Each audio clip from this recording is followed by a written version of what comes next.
Hello and welcome to round 4 of the Master Race Car E-Challenge for 2025. New York E-Prix Circuit, we return to the track that's been very meticulously designed by Michael Malik himself for round 4 of the championship this year. Let's take a look at the event format and see what we're doing tonight. We're going to have the usual 20 minutes of free practice, which is concluded, then 10 minutes of open qualifying, which the drivers are allowed to set 2 hot laps during. Then we're going to have the duels, which is sort of a heat-based situation where we have 2 cars competing against each other in 4 quarterfinals, 2 semi-finals, and a final. That's the top 8 drivers only, roughly 15 minutes of that, followed by the sprint race at 7 o'clock UTC. One attack mode will be available, and that will be for 15 laps with the all-wheel drive version of the Formula E-Challenger EVO.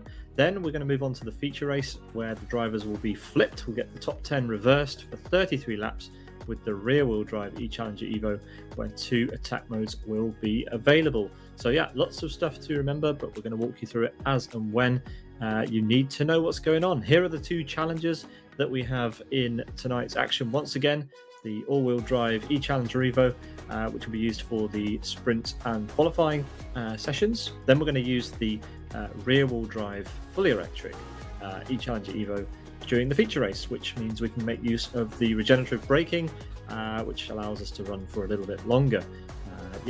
15 laps for the sprint and 33 laps for the feature. Here is the championship calendar. The 5th round is currently scheduled to be Sao Paulo. However, we do believe there may be some changes being made to that, but so we'll stand by and we'll see what happens before the 5th round.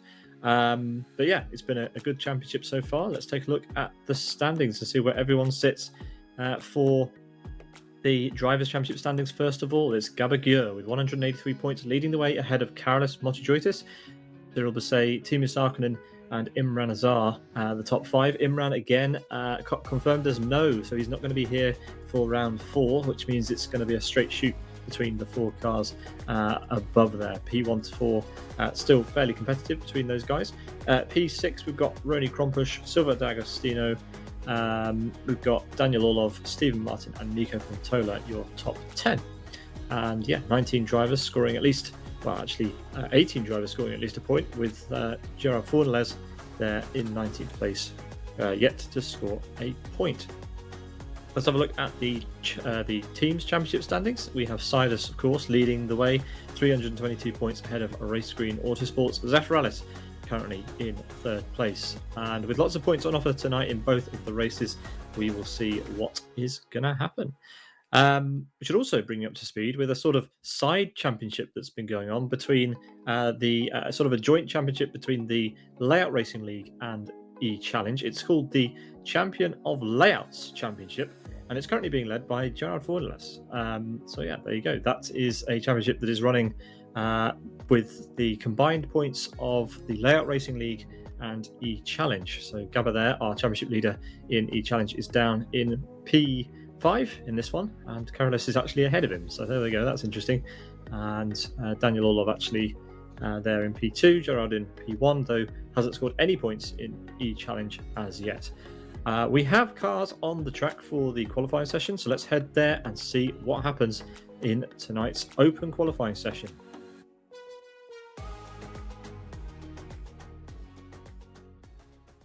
Looks like the first car out on the track is, in fact, Cyril Basset. And remember that drivers get only 2 hot laps during this session. They're not allowed to set any more than that. So we'll see 2 timed laps from each car.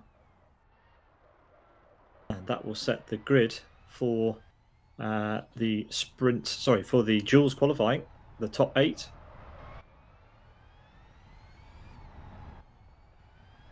Through the tight chicane with New York there in the background.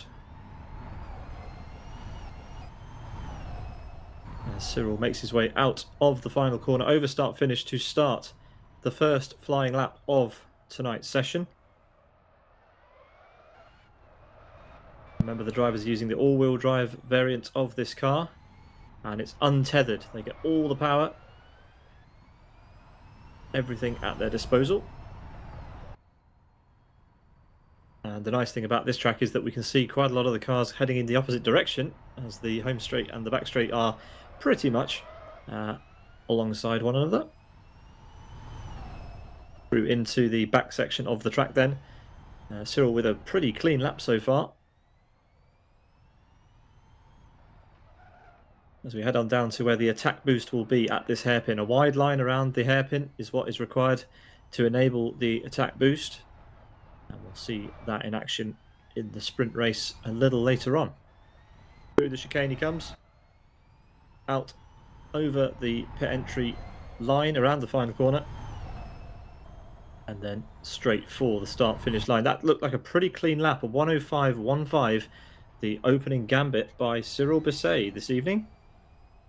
Carolus Motiotis will be the next to cross start finish. Here comes Carolus. Wide out to the wall, and it's 1:03.99. Almost, well, just over a second faster than Cyril Bisset there. And the next car we're going to see starting, next car we're going to see finishing a lap is Nico Puntola. Closely followed by Roni Krompusch, who's just seconds behind. There he is in the background. So out of the final corner now comes Nico. Driving for Yes Motorsport this season. A bit of a clout of the wall for Roni. Let's see what Roni can manage. Roni goes P3, so actually beats Nico. Nico didn't have a good lap in the end. Next we've got Mika Sarkkinen across the line to take P4. Away from Nico there. And then at the hairpin, it's Silva D'Agostino, or Agostino da Silva, whichever way around you want to say it. The number 88 for race green through the final chicane. Out onto this short run before the long sweeping left-hander onto start-finish. Super tight on the exit here. Yeah, a little bit of a hit on the wall with the rear quarter, but it's P2 for Agostino.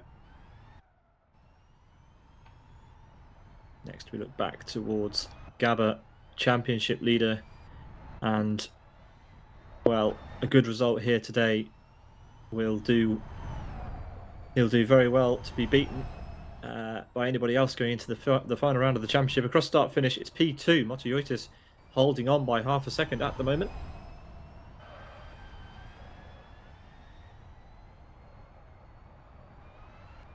Nico Puntola has just done 2 laps in a row, we believe, and I think that means that he will be qualifying P5 at best. So looks like there was an improvement. Yes, there was an improvement on his second lap, but that is his final effort in the qualifying session as we're watching Teemu Sarkkinen just exiting the attack boost hairpin. Just one chicane to go, and a small straight before the final corner. Todd Bonzales has hit the wall. He's the next to finish a lap, but it's going to be an uncomfortable finish. The nose of that car is completely bent. Stephen Martin is just warming himself up as well for a flying lap. Here he comes, and let's see if we can't ride on board with Stephen and see what a lap around the New York E-Prix Circuit looks like from his point of view. Nicely through the first corner, then a quick right-hander. And a short run up to Tighting. Series of corners out onto the straight alongside the home straight here. Plenty of opportunity for overtaking and obviously for energy saving as we get into the race. Oh, a little bit of a lag there for Stephen, and everything's in hand as he runs down towards the back part of the circuit. Oh, bit of a lock up, bit of a slide through that left-hander up to the attack boost hairpin and straight back onto the power. Just one chicane to go before the end of the lap. There it is. The entry is on the driver's left there. Very tight entry. You have to be very careful when the race starts that you don't drive into the back of somebody there as he goes across start finish to take P9 there. Next we've got Jeff and Jacob who's coming up to, well, just rounding the attack boost hairpin. 3 corners to go.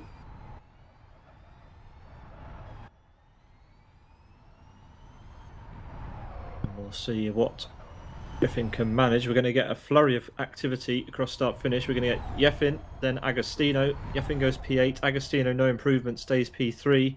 Then we've got Cyril Basset coming across start finish. No improvement for Basset either.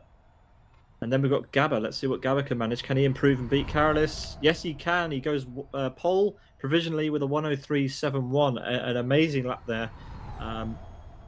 Taking almost 0.3 of a second out of Carolis. And let's see if Steve is going to finish a lap here, actually. So out of the final corner, Steve Martin. And it's P6. So an improvement at the last there. Let's see if Todd Gonzalez can improve his lap. In fact, this could be an out lap. We saw him trundling around. So yeah, no, I think he is going to go for one. It's possible he went through the pits on his previous attempt. So I think this is yeah, he's repaired the car since we saw him last. So this is his second hot lap. Jeffin Jacob crosses the line to improve. 105.56. We watch Todd Gonzalez. We also have Mika Sarkkinen and Roni Krompush on their second outlaps each. And Teemu Sarkkinen as well. Roni always leaving it till the last minute, so don't expect to see him across the line until the death. As Todd is quite wide at the hairpin.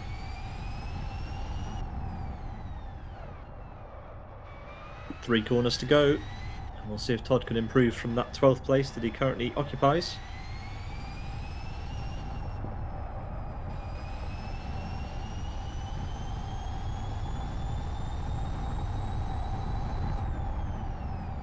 Well, it's a good improvement to P10 for Todd Gonzalez.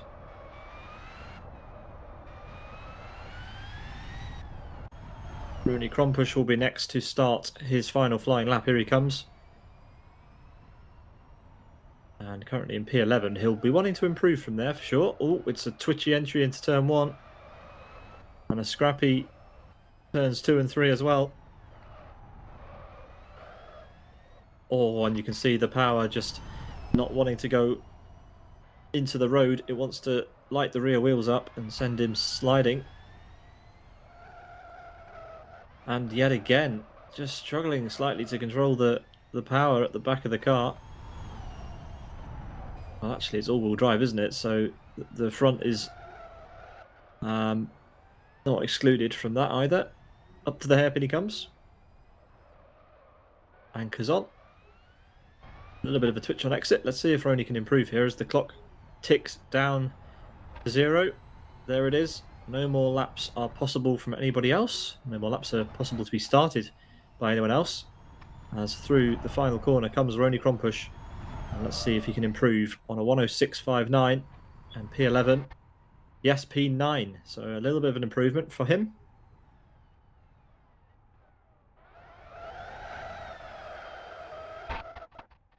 Bit of a flurry at the end there for Roni as we switch to Teemu Sarkkinen, who is up to complete his second lap, and that's good. That's a P3 for Teemu Sarkkinen. A great turnaround there to improve up to P3. And then 3 corners to go for Gerard Fournier-Les. Let's see if he can score any points tonight. He's currently got a big fat 0 on the scoreboard after 3 rounds. Let's see if he can end that today and put a point on the board as Fournier-Les goes to P4. He has only competed in 1 round, to be fair to him. So tonight is his second appearance in E-Challenge 2025. And that is qualifying, or open qualifying rather. And let's take a look at the order. It's Gabba on pole position, a 103.71. Montjuitis, a 103.99. Then it's Teemu Sarkkinen, Gerard Fournier-Les, Silva D'Agostino, Cyril Basset, Stephen Martin, Jeffin Jacob, Roni Krompush, and Nico Bontoli, top 10. Todd Gonzalez and Mika Sarkkinen, P11 and 12. To bring your driver total for round 4 up to 12 drivers. And we are going to see that top 8 entering into the duels very, very soon. Don't go anywhere. We'll be back for the duel qualifying as soon as everything is ready in the background. Don't go anywhere.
Welcome back to coverage of the Master Race Car E-Challenge 2025 Round 4 from the New York E-Prix Circuit replica here in Live for Speed S3. On your screen there are the qualifying results, and we are about to enter the duels phase, which is always exciting. We are going to see Gabagir up against Jeffin Jacob in the first quarterfinal. Then it's going to be Gerard Fornielas against Silver Agostino. Timus Arkonen will compete against Cyril Brisset, and then Karis Motiotis will compete against Stephen Martin in those 4 quarterfinals. The winners of quarterfinal 1 and quarterfinal 2 will battle each other for the semi-final 1 there, and the winner of quarterfinal 3 and quarterfinal 4 is going to battle each other out for semi-final number 2. And then we'll have a final after that. So yes, we have another 7 sort of mini races coming up, or rather mini qualifying duels, and that will be underway just as soon as race control put all the pieces together in the background. Let's remind you of the format for this evening. After the duels, we are going to have a 15-lap sprint race with the all-wheel drive variant of the E-Challenger EVO. Then we'll have a short pause before we head to another race, the 33-lap feature race with the rear-wheel drive variant of the E-Challenger EVO.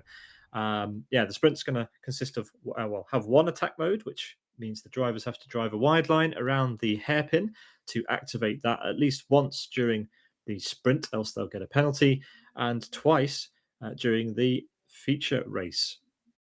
Now, the weather forecast ahead of this round was completely dry, so the drivers should not be expecting to go into the pit lane at any time to change tyres, which should make things a little bit more simple for this one, as we get ready then for the first set of duels qualifying. As I mentioned just before, that's going to be between Gabagir and Jeffin Jacob.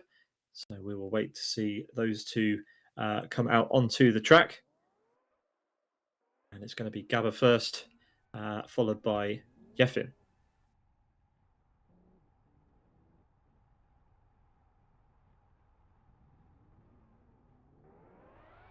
Let's take a look at the drivers as they get ready to begin this one. The red light at the end of pit lane signalling that they should not yet leave. And we are green. Well, at least for Gabba, we're green. He's out and can begin his warm-up lap in the first duel of the evening.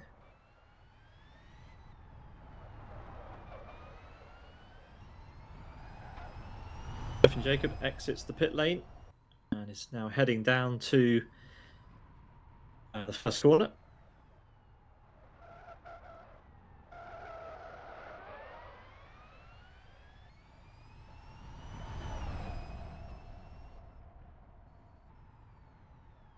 So Gabba starting to warm everything up. And if you want to keep an eye on his point of view this evening, you can do.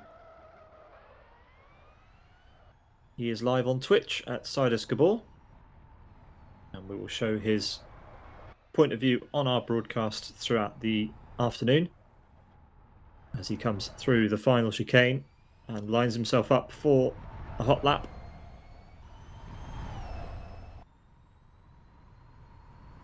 And the drivers only get one flying lap this evening in the duels. So this is it.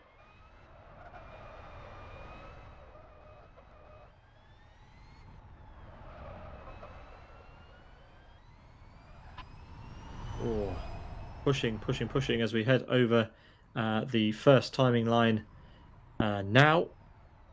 And it's a 22.93 for Gabba. Oh, and it's a late entry into that corner as we run into the middle part of the second sector now. And let's see if Gabba can get some time back into the hairpin. It's good so far. He's leading Jeffin by almost a second.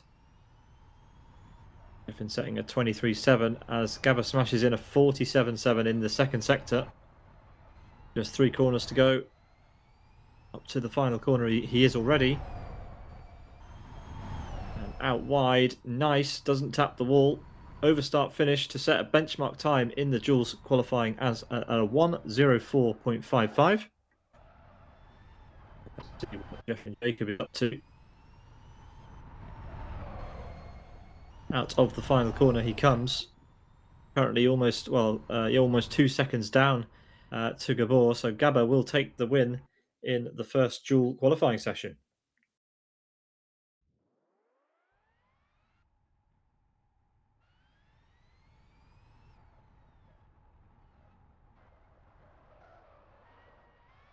Gerard Fournier-Les will be the first driver out for the second duel, followed by Silva D'Agostino.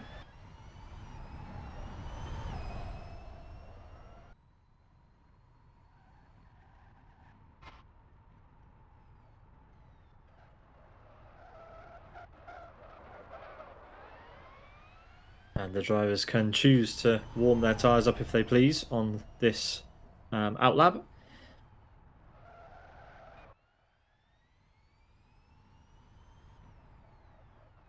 Gerard's picked up some damage doing what he just did there. So that's not going to be an ideal start to his duel. There's confirmation there that quarter-final 1 goes the way of Gabba. Let's see how Gerard Fournier-Les does on his flying lap then.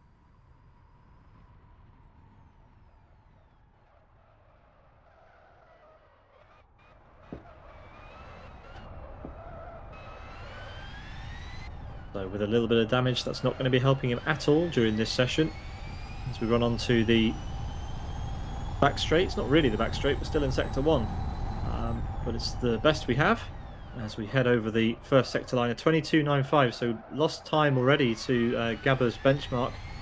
So it won't matter if he wins this duel, he'll get another chance. But he's up against Silva Agostino,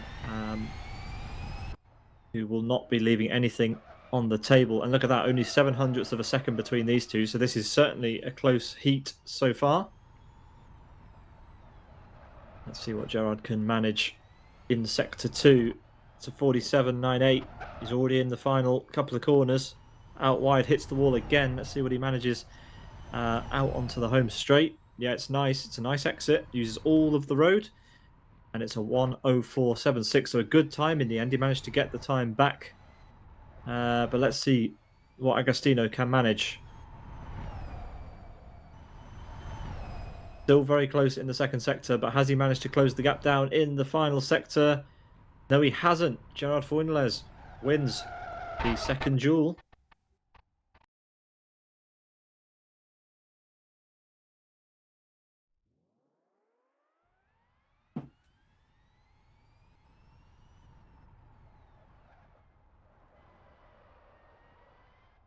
So in the third duel, we are going to have Teemu Sarkkinen, followed by Cyril Bousset. We're just watching there, Cyril exiting pit lane. Teemu is slightly further up the road. There he is, just coming over the first sector line on his outlap. Now in sector 2. And if you want to watch Tamuli live, you can as well. Tamuli_ on Twitch, Teemu Sarkkinen, giving us his point of view as ever.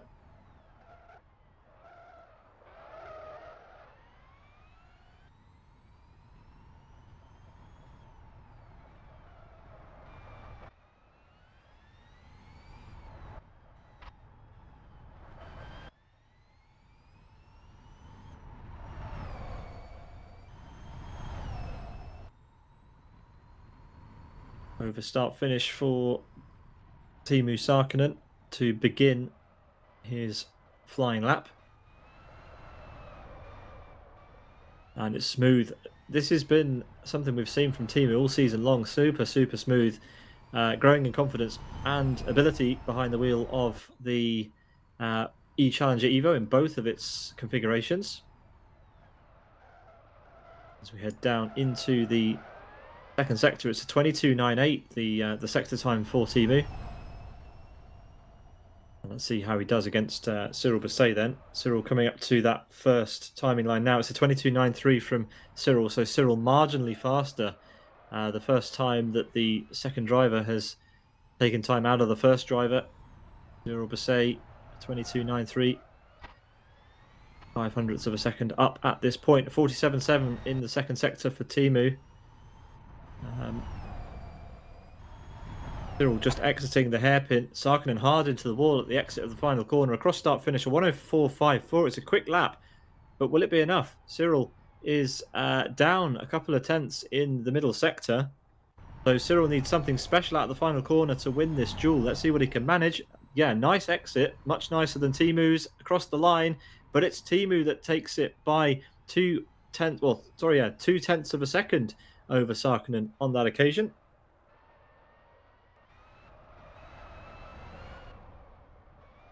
So Teemu Sarkkinen will head through to the second semi-final.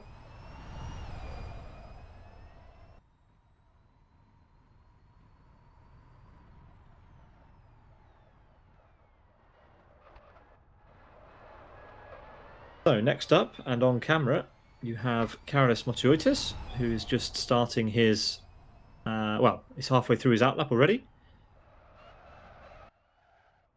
Followed by Stephen Martin. And yep, you guessed it, Karolis is also broadcasting live for us this afternoon on his Twitch channel, Sobis34. We don't have a feed from him, but maybe we'll get that live for the race. He is live on Twitch. Oh, and it's a twitch out of the final corner. Well, into the final corner, should I say. Hopefully he's managed to get the momentum back up as we go across start-finish to begin a lap with Karolis. Oh, and it's very deep into the first corner. This is not a good start. He's not got enough heat in the tyres to brake that late. And Stephen Martin stands a pretty good chance as Steve is coming down to the first corner. Karolis Motiotis up to the first timing line. Let's see what that mistake into turn 1 has cost him. Well, not that much. He's managed to recover a bit of time, but still not a comfortable start to this lap. Let's check out Steve. Let's see what he can manage up to the first timing line. Here he comes. A little bit of lag that Steve has at the moment. And yeah, 5 tenths down, almost 6 tenths down on Karolis. As Karolis heads to the hairpin. 4 corners to go.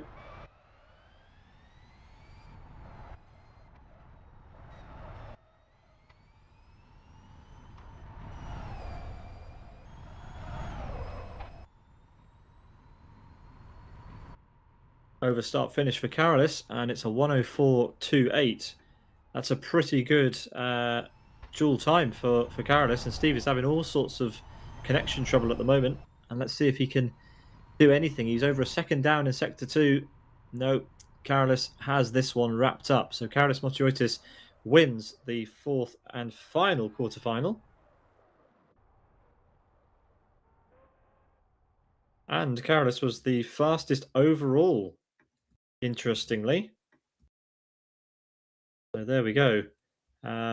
We have our semi-finals ready to go. Gabagir versus Gerard Fornelez. Timu Sarkinen versus Carolus Motioitis.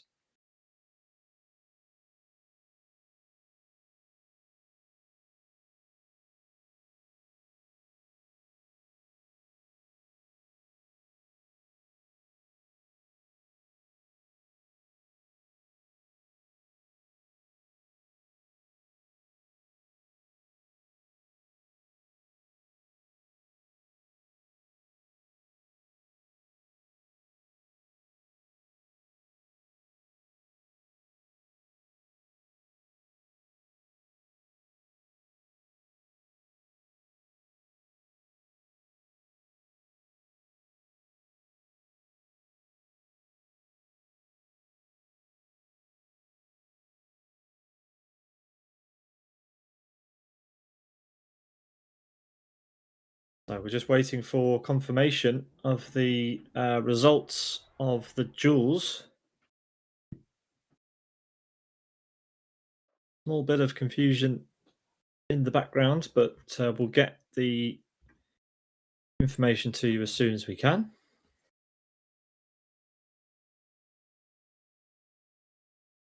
Because I can see Silva Agostino on the track behind Gabba, but I'm fairly certain that Gerard Fornelez won the duel and should be on the track instead of Silva Agostino. And yeah, race control confirming that. It's going to be Gerard Fornelez versus Gabba Guillot.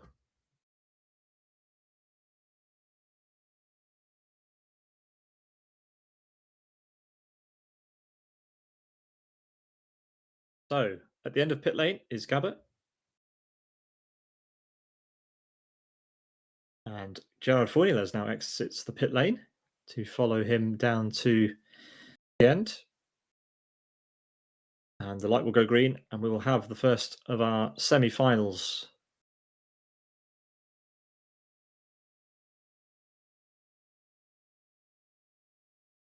While we wait for that to happen, here are the lineups for you. Gabba versus Fornelez, Sarkinen versus Motioitis.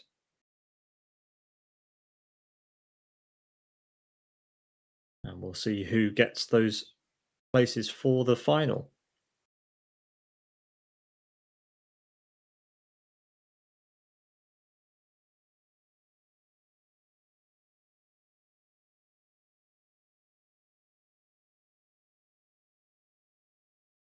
Quite a long hold here for Gabba, who is now asking to pit and rejoin because his tyres have lost a lot of temperature, which is fair enough.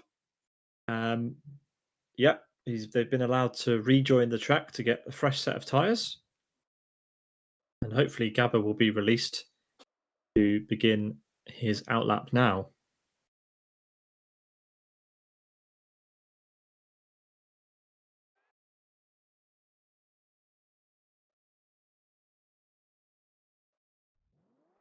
Winled's doing some cheeky tyre warming already in the pit lane as Gabba is released and heads on down to the first corner to start his warm-up.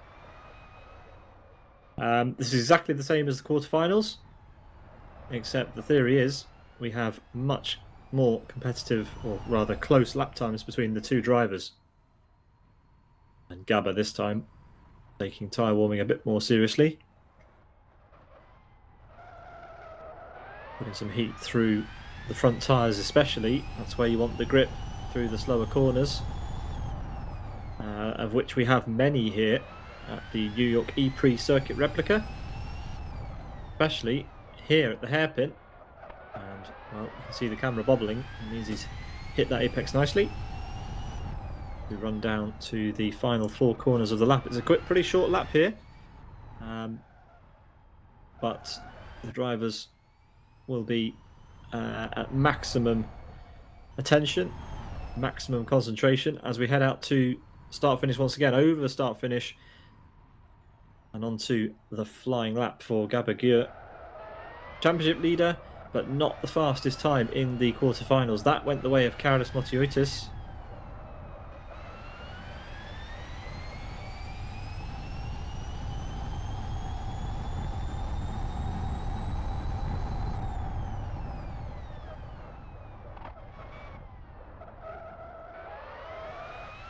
And it's a 22.8, so not the fastest first sector we've seen by the drivers. And certainly not the fastest we've seen in the duels so far. As a little bit deep into the hairpin there, but gets the power down very nicely on the exit. Gabagür on maximum attack here. Super close to the concrete barriers on the side of the track, and then one corner to go. Through the final corner he comes, giving away no room on the apex, nicely out to the wall. And well, it's a 1:04.02, a storming time from Gabba. Let's see what Fornieles can manage. He's already half a second down. And let's see if he can make up any time in the final sector. No, he cannot. Gabba wins the semi-final, well, first semi-final. As we now have Timu Sarkkinen and Karolis Motiotis, giving Timu Soini some credit there, bringing him into an event he's not even registered for. But yeah, Gabagür strong in the first semi-final. And showing Gerard Fornieles just what he's made of.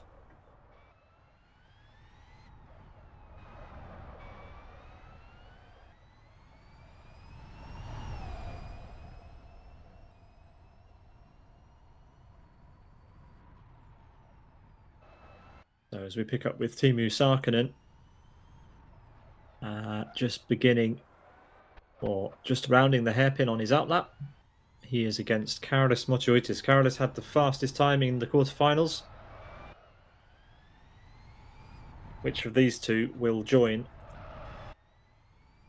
Gabba in the grand final of duels to take the overall pole position for the sprint race this evening?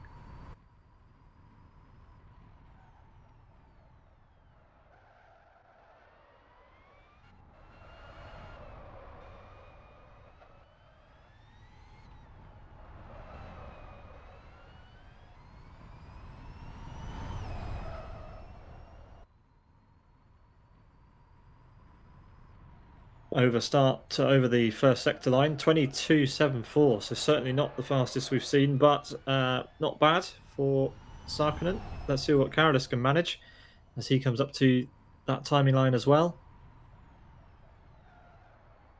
And it's a 6.6, it's slightly faster, so Karolis doing everything he needs to do at the moment. Through the hairpin comes Timu Sarkkinen over the second sector line, 47.39. Motiotis just rounding the hairpin as Sarkkinen comes through the final corner up to start finish. Let's see what his lap is. It's a 1:03.96, very good indeed. Karolis is marginally faster than that, even 1.5 tenths faster than Sarkkinen in the middle sector. Over start finish he goes, and it's a 1:04.1 for Motiotis. So actually losing time, quite a bit of time in the final sector. That hands Timu Sarkkinen a trip through into the grand final. Who saw that coming? Great effort from Sarkkinen.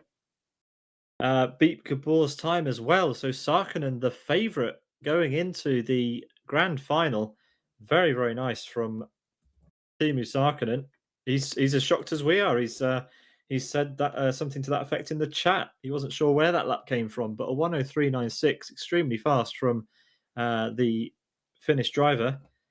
And that means that we have a final between Gabagür in the number 25 and Timu Sarkkinen. Well done him. Yeah, let's get confirmation of that on your screens before we show pictures of the grand final. And look at that, it's lovely tonight. All the winners on the left-hand column. But yeah, Gabba is going to be out first, followed by Timu. So Timu can react to Gabba's pace as it comes onto our timing screens.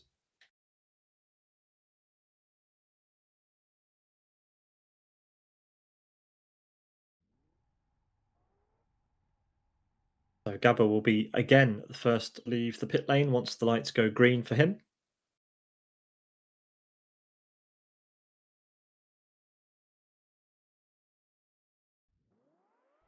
And the pit exit is open, so we have a live track again. And Gabba has got his work cut out. He is not the favourite going into this heat, as we see Teemu Sarkkinen pulling away to start his duel. And I bet he's a bit nervous now ahead of this. All eyes on both of these drivers.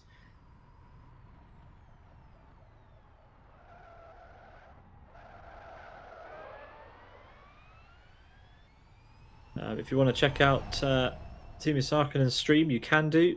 If you want to check out Gabba's stream, you can do. Gabba live at Sidus Gabor.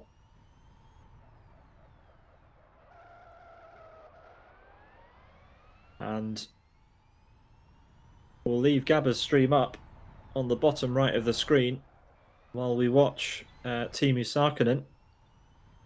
So the stream at the bottom right of your screen is in fact Gabba, and you're watching in the background Teemu Sarkkinen.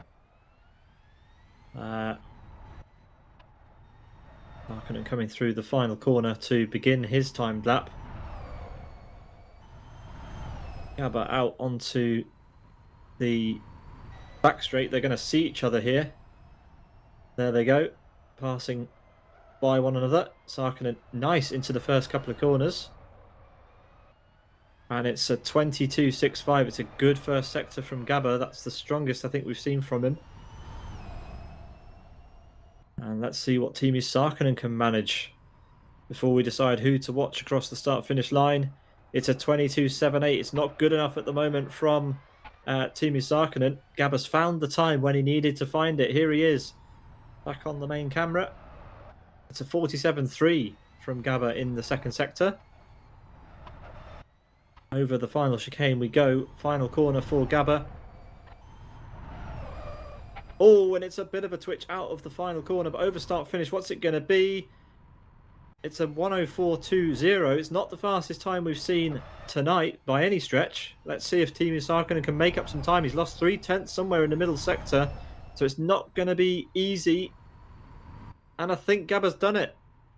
Gabba's done it. He takes overall pole position, but only just 0.04 of a second in it. Mighty effort there for Teemu Sarkkinen. It wasn't his best lap of the evening, but what a lap from Gabba when he needed to do it. Just pips Teemu Sarkkinen at the dying moments of qualifying, but that was not easy for him. Really, I think that Teemu lost that rather than Gabba winning it, but there we go. You have to do the lap in the moment when it counts. And Gabba has done just that. He will take pole position at the start of the sprint race, which is coming up in just a few moments' time. I think we're going to have the final briefing happening in a couple of moments' time, and I think we're going to be going live for the race in about 4 minutes from this point. But on your screen, confirmation then of the results of your duels in round number 4 at the New York E-Prix Circuit replica in Live for Speed. Gabba takes the overall pole position in qualifying. Right, we're going to take a very, very short break. We will be back for the start of the 15-lap sprint race. There you can see the schedule on your screen. And yeah, we are going to be going live a little bit earlier than the schedule for a 15-lap race with the all-wheel drive version of the E-Challenger EVO in LFS. One attack mode available, and that'll be coming your way in about 3.5 minutes' time. Don't go anywhere.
Hello and welcome back to round 4 of the 2025 season of Master Race Cars E-Challenge here in Live for Speed S3. We're at the New York E-Prix Circuit replica this evening, and it has been an interesting start to the evening already. Teemu Sarkkinen looking like he had the pace to take the overall pole position in qualifying and the duels, but not quite. 0.04 of a second was the gap between himself and Gabagur, who will be our pole man for this evening. The drivers are being gridded up in the background as we speak, and we are going to be going for a 15-lap sprint race with the all-wheel drive variant of the E-Challenger EVO in just a few moments' time. One attack mode available, and then after that race we're going to have a short pause before we go straight back to a 33-lap feature race with that all-important top 10 reversed grid.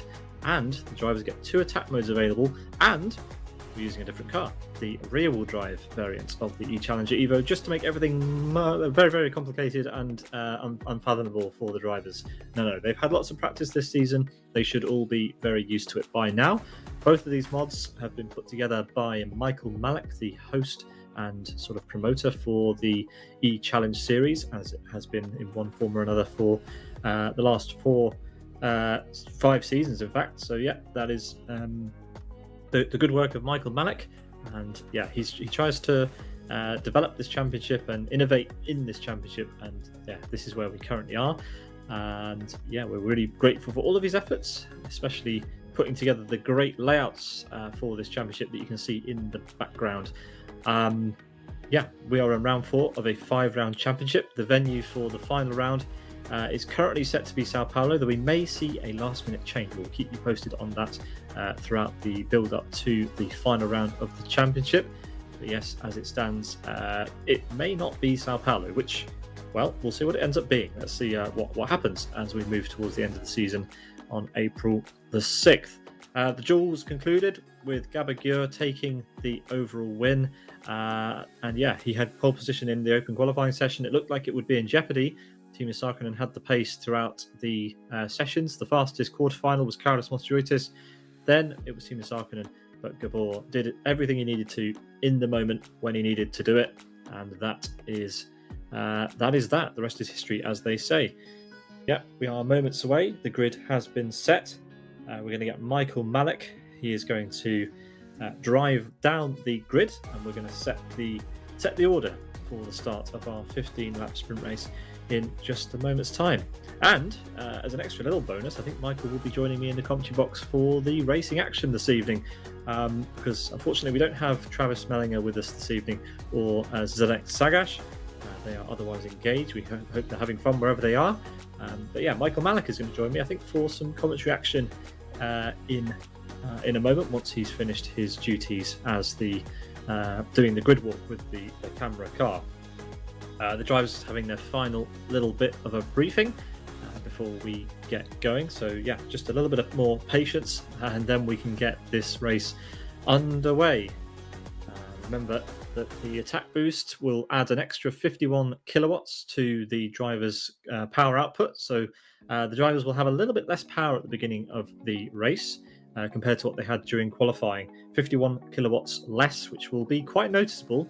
They'll notice that they have a little bit more stable corner exit, and yeah, we'll see how they get on when they get that extra power at some point once the attack boost is enabled.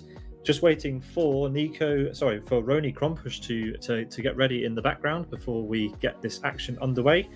But thanks for joining us here on the channel. If you are enjoying the coverage, consider punching that like button or dropping us a follow or a subscription on whatever platform you're watching. We would be very grateful for that indeed. But yeah, just waiting in the background for Roni to be ready, and then we will get lights out and away we go, as they say. Looks like Roni is now ready, so we're going to switch to the on-track action and do the grid walk with Michael Malik as the camera car. Here we go then. Round 4 of E-Challenge underway with the sprint race first of all.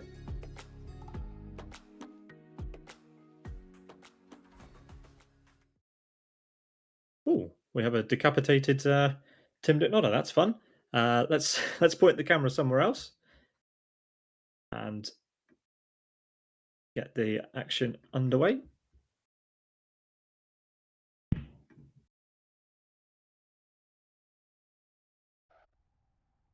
There is Michael Malik in his camera car, and we will do the grid walk once everybody is ready.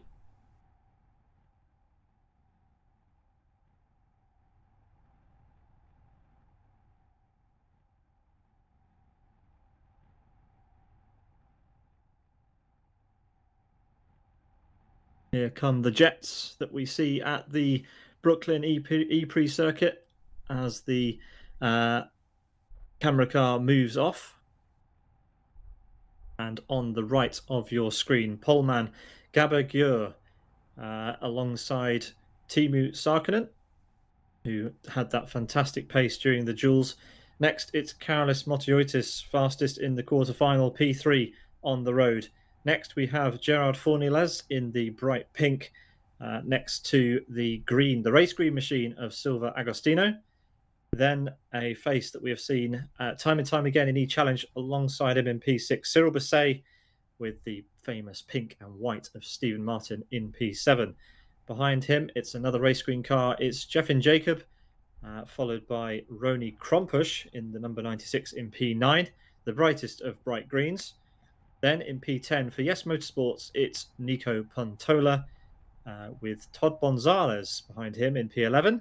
And rounding out the back of our 12-car grid for the sprint race, it is Mika Sarkkinen, for the Zafralis team. So Michael will spin his car around and we will get ready for the start of 15 laps of action. Remember, 1 attack boost available once the attack is enabled after the first few laps. We'll see the lights pop up on our screen very, very shortly. 5 seconds. Race controller Jonathan Palmer there announcing 5 seconds to the lights, and here they are. All the drivers waiting patiently. It's a long hold. It's a very long hold. It's an extremely long hold. I don't think I've seen a hold this long in my time commentating. I think we have an error there. So I think we will have an abort. Yes, we have an aborted start. So the drivers are to begin a formation lap, they're being told, but I think we'll just get a straight restart here. Well, that was exciting. We'll get a straight restart and the drivers will get another chance at doing this. Yeah, but just reversing back up the grid into position, but we will have a full restart. There won't be another grid presentation, but the drivers will have the benefit of slightly warmer tyres for the start.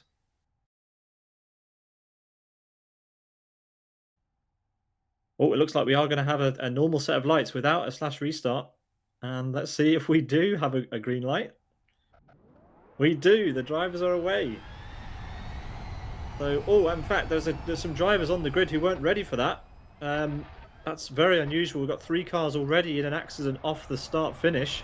Some drivers were not ready for that restart, and just didn't move when the lights went green. They were told in the chat that there was going to be a slash restart, and it didn't happen. So that's possibly where the confusion came from. Misdirection from race control. And yeah, it took me by surprise as well, to be honest. So I can't really blame the drivers for that. As we have Gerard Fournilas up into P2. Unsure yet whether we'll have a restart. No, race control said we're going green. So, well, I'm not really sure what to say about that. That is a big shame. We've got 3 cars already out. Assumedly, they were waiting for the full restart, which didn't happen. Anyway. Red flag. Red flag. The race has been red flagged. Red flag, red flag, red flag. We're going to do a complete restart. Okay, the complete restart is going to happen, as was advertised to the drivers. So hopefully we'll be ready. There is going to be a full re-gridding process. So we will let race control sort this out, and we'll be back with pictures of the track just as soon as we can get them.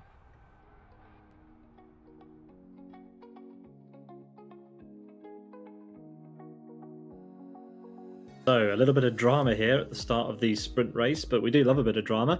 Unfortunately, it means a little bit of a hold, but yeah, we will be back running as soon as the grid can be reset, which shouldn't take too long at all. The race control team are extremely good at this and make every effort to make sure everything runs as smoothly as possible.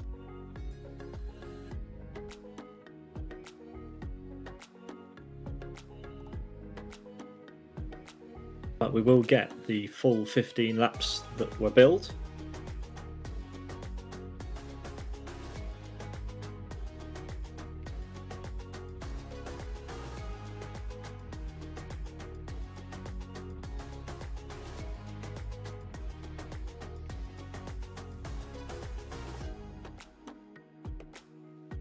The drivers are readying up again, so we are going to get that full restart underway.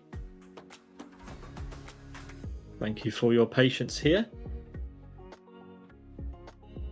And we will be going straight to the racing. There won't be a grid presentation or anything like that. We will get going straight away.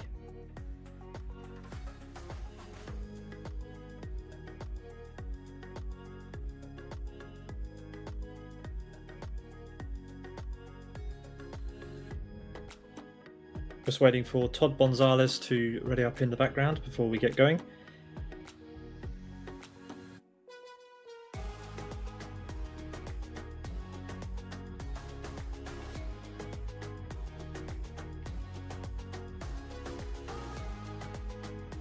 And there we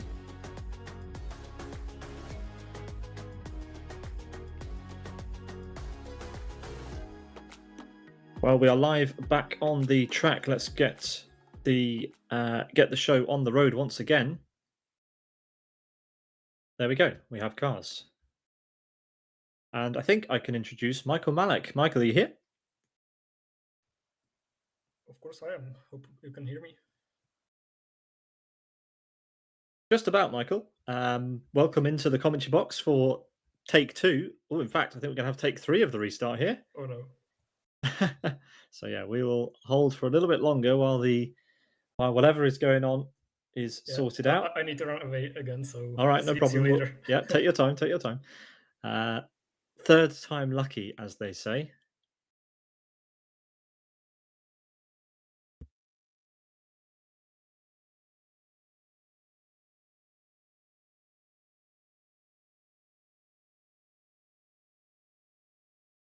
And everybody has readied up quickly for that one, so we should see the grid back for the third time and hopefully the final time, and we can get this sprint race underway. There we go. Michael, I think we're ready to go now this time. I hope so. Well, here we go. The drivers will have to not react to the normal start lights. We will have the usual in-sim start lights, so hopefully we don't see any cars move before we get the virtual lights on our screen. Good, nobody moved. So we are ready to go green. Let's see, 5 seconds to the lights.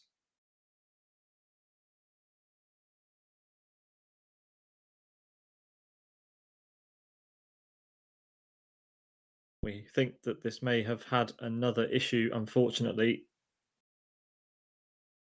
The lights holding on red and not clearing. Race control telling drivers not to move.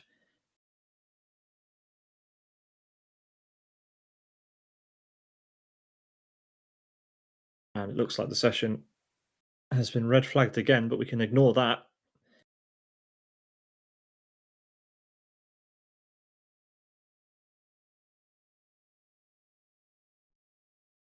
So a few technical difficulties, it looks like, Michael, but we should get a race underway pretty soon. I don't imagine this is going to take much longer to get sorted. Yeah, it looks like we need to rename E-Challenge to the Race Start Challenge, as this is very difficult for tonight, I guess. But hopefully the next attempt will be green. So yeah, the lights launcher has been restarted, so we should be ready to go.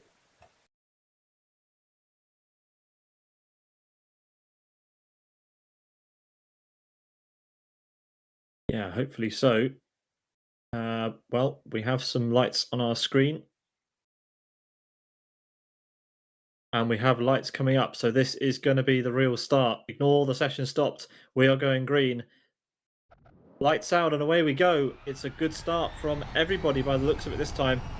Great start from Jeff and Jacob. As down into turn 1, it's Stephen Martin going for a move up the inside, but it's Gabba who holds the lead over Sarkinen. And it looks like Gerard Fornilas has made up a place. He's made up a place on Karis Motiotis there, Michael.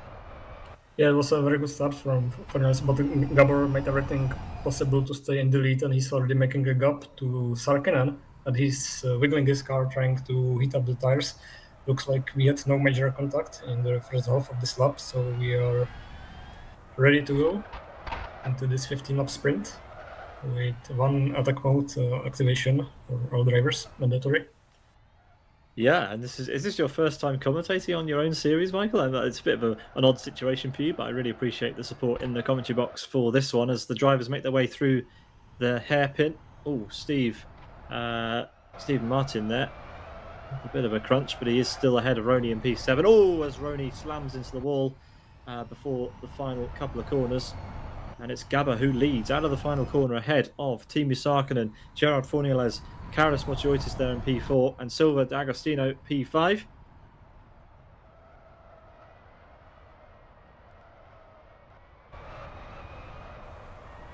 Yeah, last time Silva D'Agostino had difficulties with the energy management, even when in the sprint, where you don't really need to manage, but his consumption was out of this world, so hopefully he's not running out of it tonight.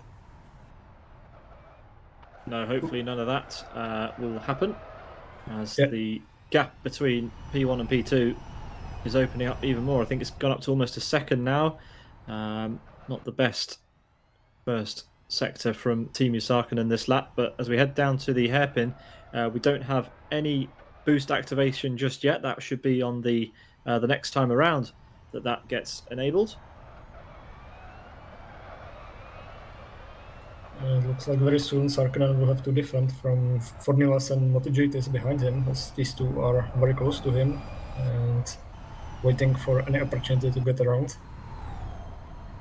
Yeah, as we head on to lap 3, attack mode is enabled, confirmed there by race control. So any of the drivers can go through that attack mode at the outside of outside of the hairpin. As we've got side by side across start finish. That's Jeff and Jacob and Nico Pantola. Nico trading places there up to P11 over start finish. But it's Gabba who leads on to lap 3 of 15. This is going to be a very, very quick race. This is certainly a sprint. It is what it says on the tin. Oh, as Sarkinen hits the apex, and Fornila's almost into the back of him again. As we watch this sort of pack of 3, this is P2 to P4. Bit of a gap developing to Silva Agostino.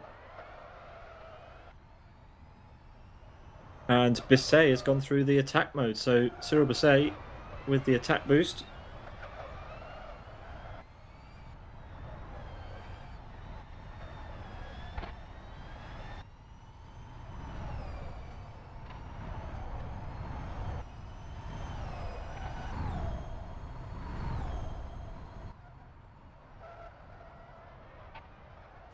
Yeah, we're not sure if Cyril has actually had the extra horsepower given to him. He might have missed the actual trap. It looked like he went through it, but maybe he didn't activate it fully. We have no confirmation on our end whether that's happened or not. So potentially just a misstep from Cyril there, causing a bit of confusion. But anyway, Gabba still leading strongly at the front of this race, Michael. And this pack of 3 is going to soon become a pack of 4 if they're not careful. In fact, I think it's Timu has managed to gap Fornilas and Motojutis. Yeah, and MotoGP managed to rear end Fornilas and maybe is trying to make a move, but it's not very much possible here unless there's a lot of room. And this allows Agostino to catch up to this pack, so it might be a four-way battle for the second place with 11 laps to go. Yeah, Motojutis will not enjoy being held up behind Fornilas, but at the moment, Fornilas is doing everything he needs to do.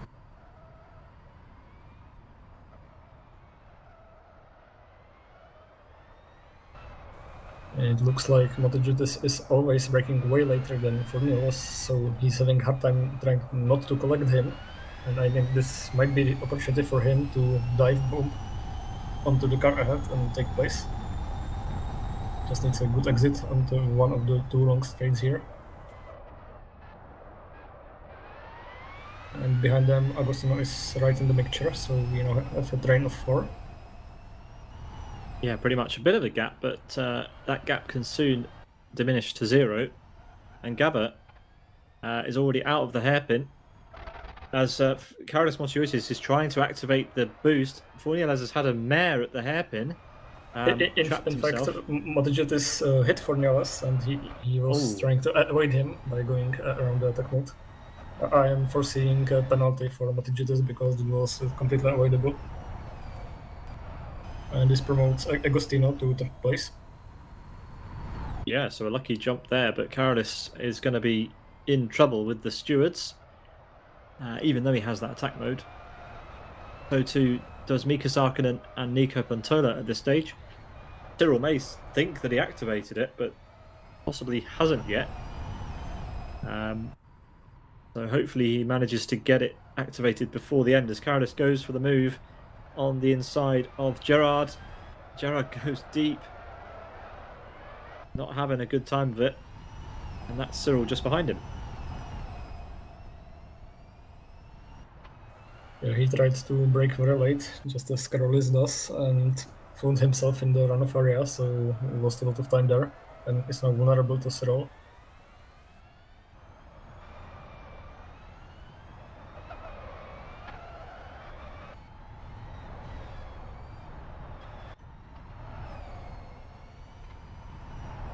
Motojoitis now with the attack boost over Agostino. Sarkinen has taken the boost as well without losing any places, which is nice. As around the outside at turn 1 goes Motojoitis. That's not going to be the inside. No, he's not got the overlap on Agostino, so losing a bit of time. But yeah, Sarkinen now has the opportunity to close the gap down. It is up to 5.5 seconds. 5.5 seconds. And you can't even see Gabber in that camera view. He's so far ahead. And you can pull up Teemu Sarkinen's point of view on his Twitch. Agostino made the mistake as alongside Carolis, and they collided into the hairpin. And this forced Agostino to the outside, and he collects the attack mode. So he's there. Yeah, so too does Cyril, but that does shake the order up. Slightly well spotted, Michael. Michael doing double duty this evening. Or actually, triple duty almost, I guess. Well, I could be racing. You could also be racing. That would be a little bit crazy. Absolutely. But maybe fun. And E-Challenging.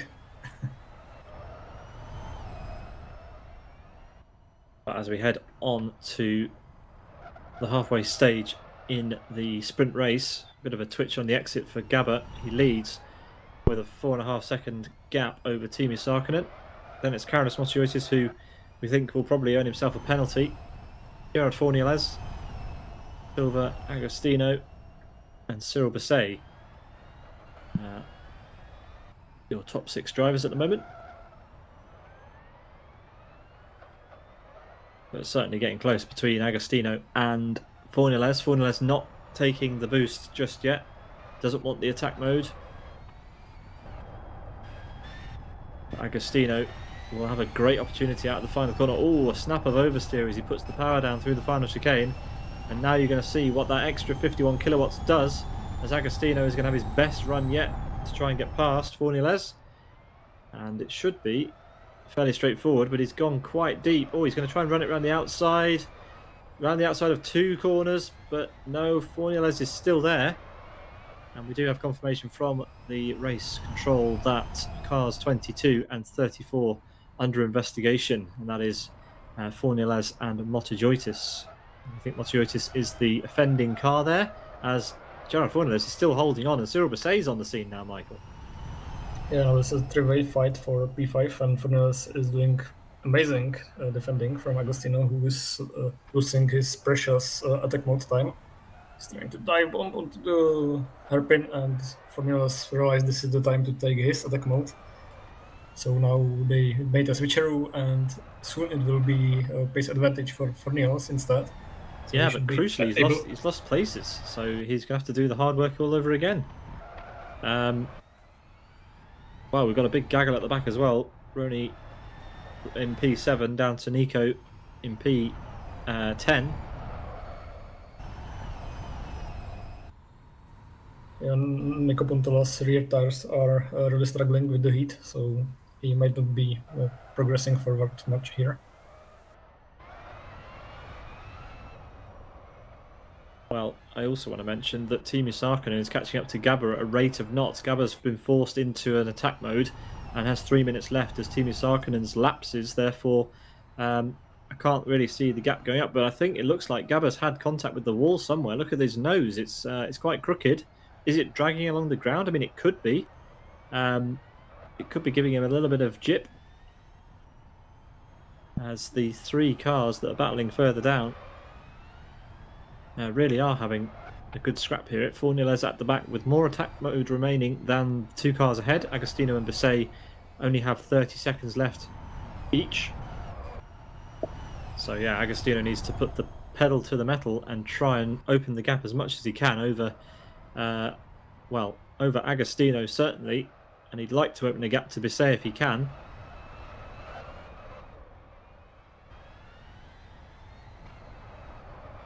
But still to take the boost, Roni Krompush and Jeffin Jacob. And Agostino and Basset are running out of the attack mode right now, so this will allow Fornieles to have pace advantage for about 2 minutes. We have 2 minutes to make up the 2 positions he lost.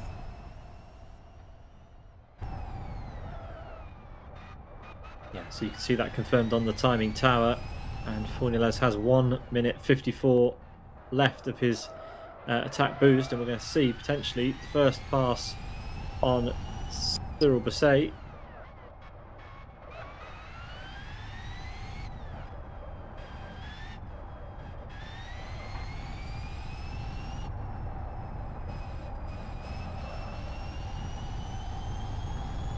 I don't think so, not on this lap. Cyril going very defensive, Fornelez doing it the switch back, and, well, making a clean pass. But Fornelez only has 1 minute 20 left of his boost. It should be enough to have another go into turn 1, but he has to close the gap to Agostino on this lap.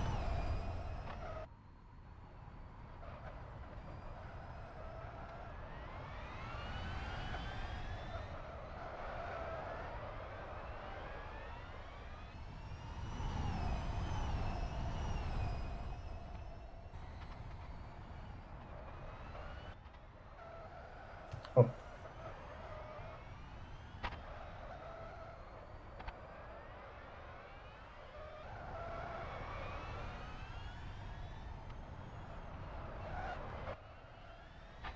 Oh, as Cyril goes headfirst into the wall at the back of the shot there, and that has lost him a whole chunk of time.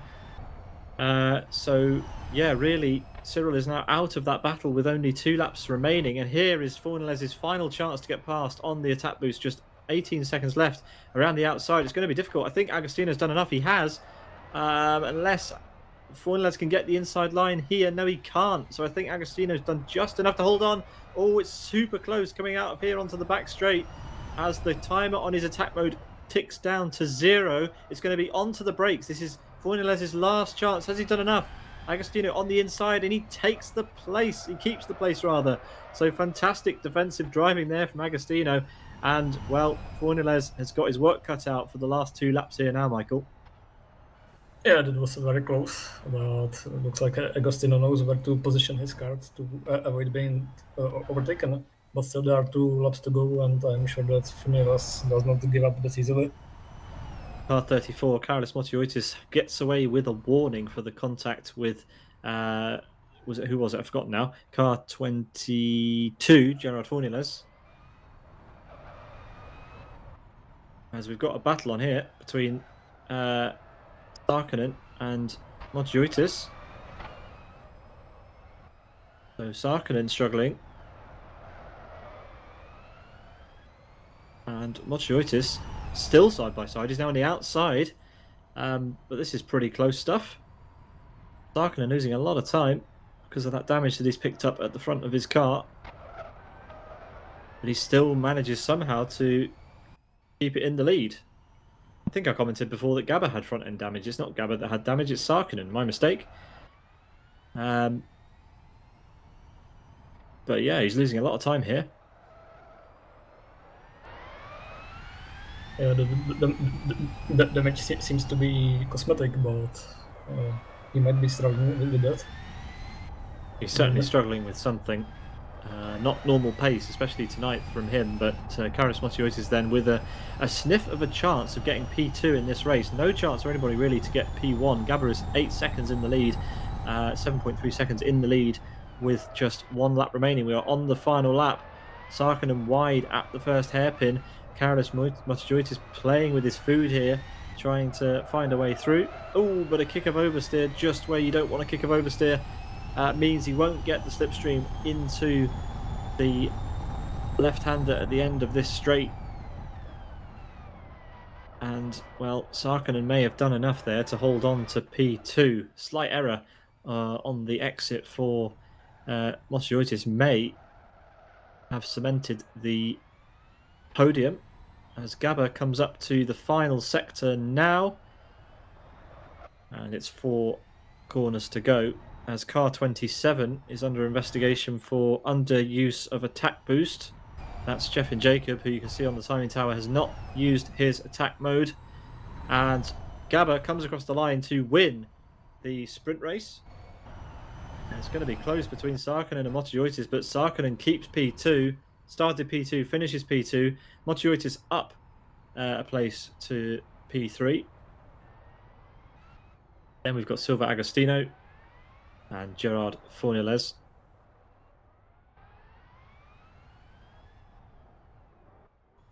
We've got a battle on for P8. Oh, there's two cars dancing out of the final corner. Roney losing the car entirely and finishing the race backwards to take P10. So an interesting way to finish the race there for Roney Krompusch.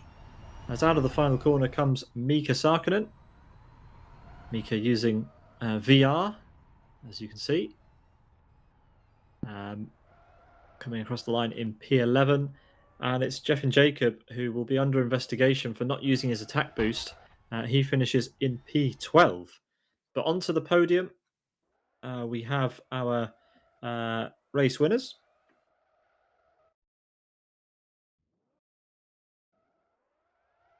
Gabber in the middle, Timo Sarkkinen to his right, and Carlos Motiotis to his left. Let's do the full rundown of those results before we get going for our feature race this evening.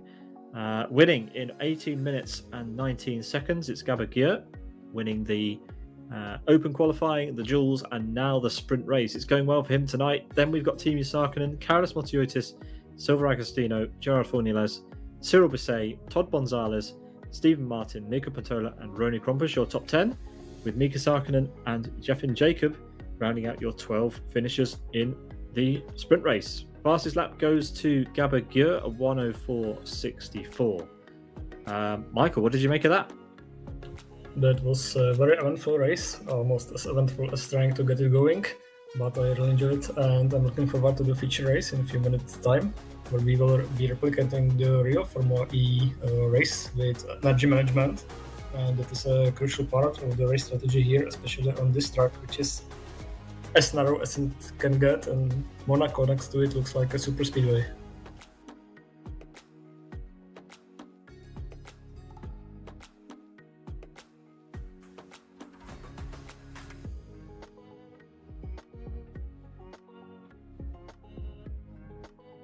The feature race will be 33 laps long, and we will have a top 10 reverse. That means that Roney Krompusch will be on the pole position, and will try to defend from Nico Puntola, Steven Martin, Gonzalez, and so on until Gabber Gier starting in P10.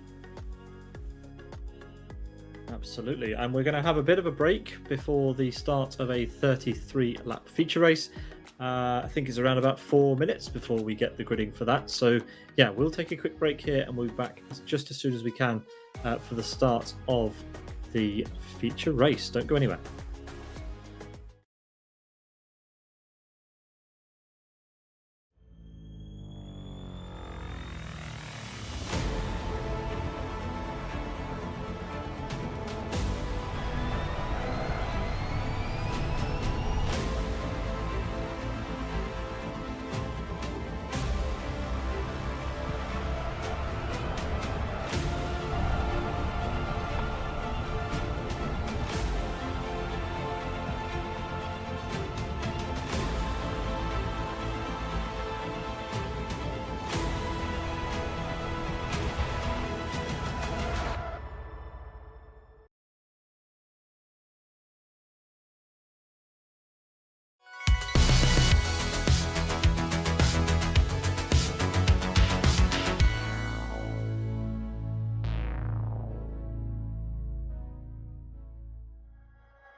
Welcome back to round 4 of Master Race Cars E-Challenge for 2025. We are at the New York E-Prix Circuit, and just while the grid is getting set up in the background, the little birds have been twittering around, and we have confirmation that the final round in 2 weeks' time is going to be at the Sidus Ring.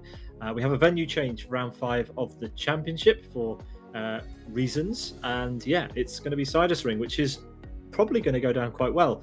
The Sidus Ring has been quite popular of late, and it's been decided to drop that in instead of the Sao Paulo E-Prix replica. So potentially less learning curve for drivers wanting to come and try out E-Challenge. So yeah, if you want to have a drive around the Sidus Ring, come and join us in 2 weeks' time for that.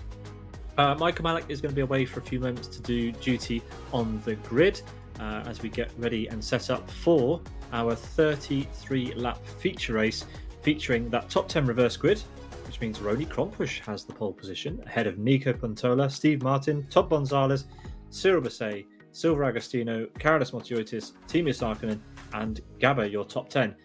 Mika Sarkinen and Jeff and Jacob, P11 and 12. So yeah, a big shake-up.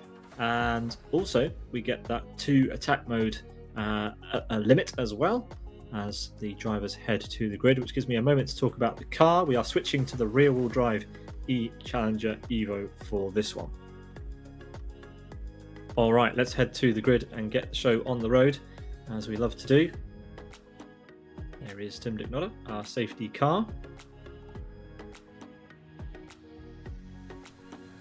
But yeah, the drivers are on the grid. There is Michael Malik in our camera car as we get ready to do our grid walk. So here we go then. On the right hand side, on pole position, it is Roni Krompusch for Race Green Autosports. Then we've got Yes Motorsports Nico Pontola on the left, followed by Stephen Martin in the number 3 slot in his nice white and pink livery. Then we've got Todd Gonzalez in P4, followed by the red and black of Cyril Basset. The Frenchman starts P5. Then we've got Silver Agostino in P6 for Race Green Autosports, followed by, on the right-hand side, Carolus Motiotis being bumped down the order, of course, because the reverse grid, sorry. Then we've got Timo Sarkinen in P8, Gabba Gjör there in P9, and looks like we're missing somebody from this grid, so somebody has withdrawn from the event. Mika Sarkinen in P10 and Jeff and Jacob in P11. So there's going to be a pit lane start for somebody, potentially, unless I've missed a briefing note somewhere, as that is our 11-car grid for the start of race number 2, the feature race, which is going to be 33 laps in length. Looks like we've lost Gerard Fornelez from the grid. That's why we only have 11 cars. 5 seconds. But we have 5 seconds to the light. Michael Malik will join us very shortly as we get going for the start of the 33-lap feature race. Hopefully we go green.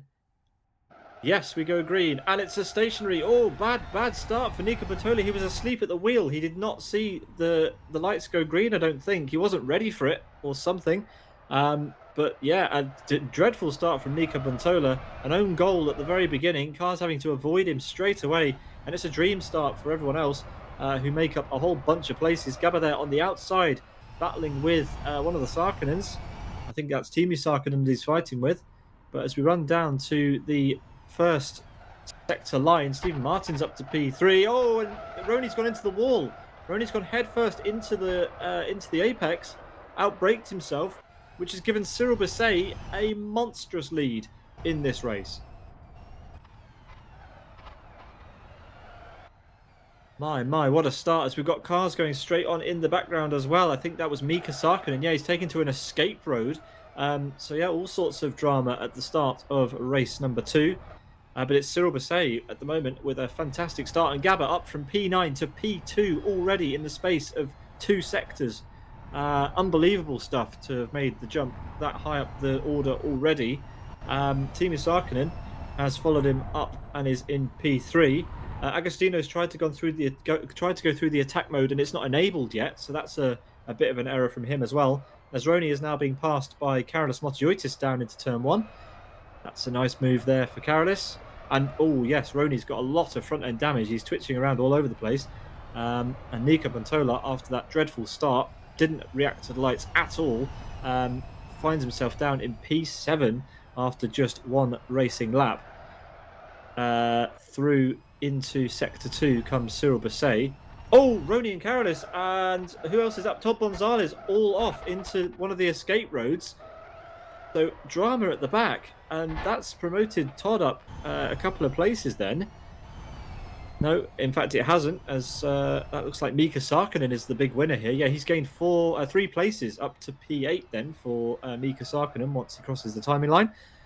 But yeah, disaster for those guys. There goes Cyril through the final corner, followed by Gabor, then Timo Sarkkinen, and Stephen Martin finds himself in P4 with a big gap back to Nico Pantola, who gains 2 places on that lap. Lots and lots of drama, Michael. Absolutely. And there's a side-by-side battle between Agostino and Carolus, with Carolus on the inside, which is now the outside. And they're still side-by-side. Carolus on the outside now, wheel-to-wheel, banging here and there, but no damage done to either of them. Still no attack mode taken, so they have equal power, and looks like Carolus had a better exit, but he's more safer on the energy used, which somehow allows them to still go side by side, which is very long, but looks like Carolus might there. Okay, this is a very interesting situation with Agostino going into the wall there.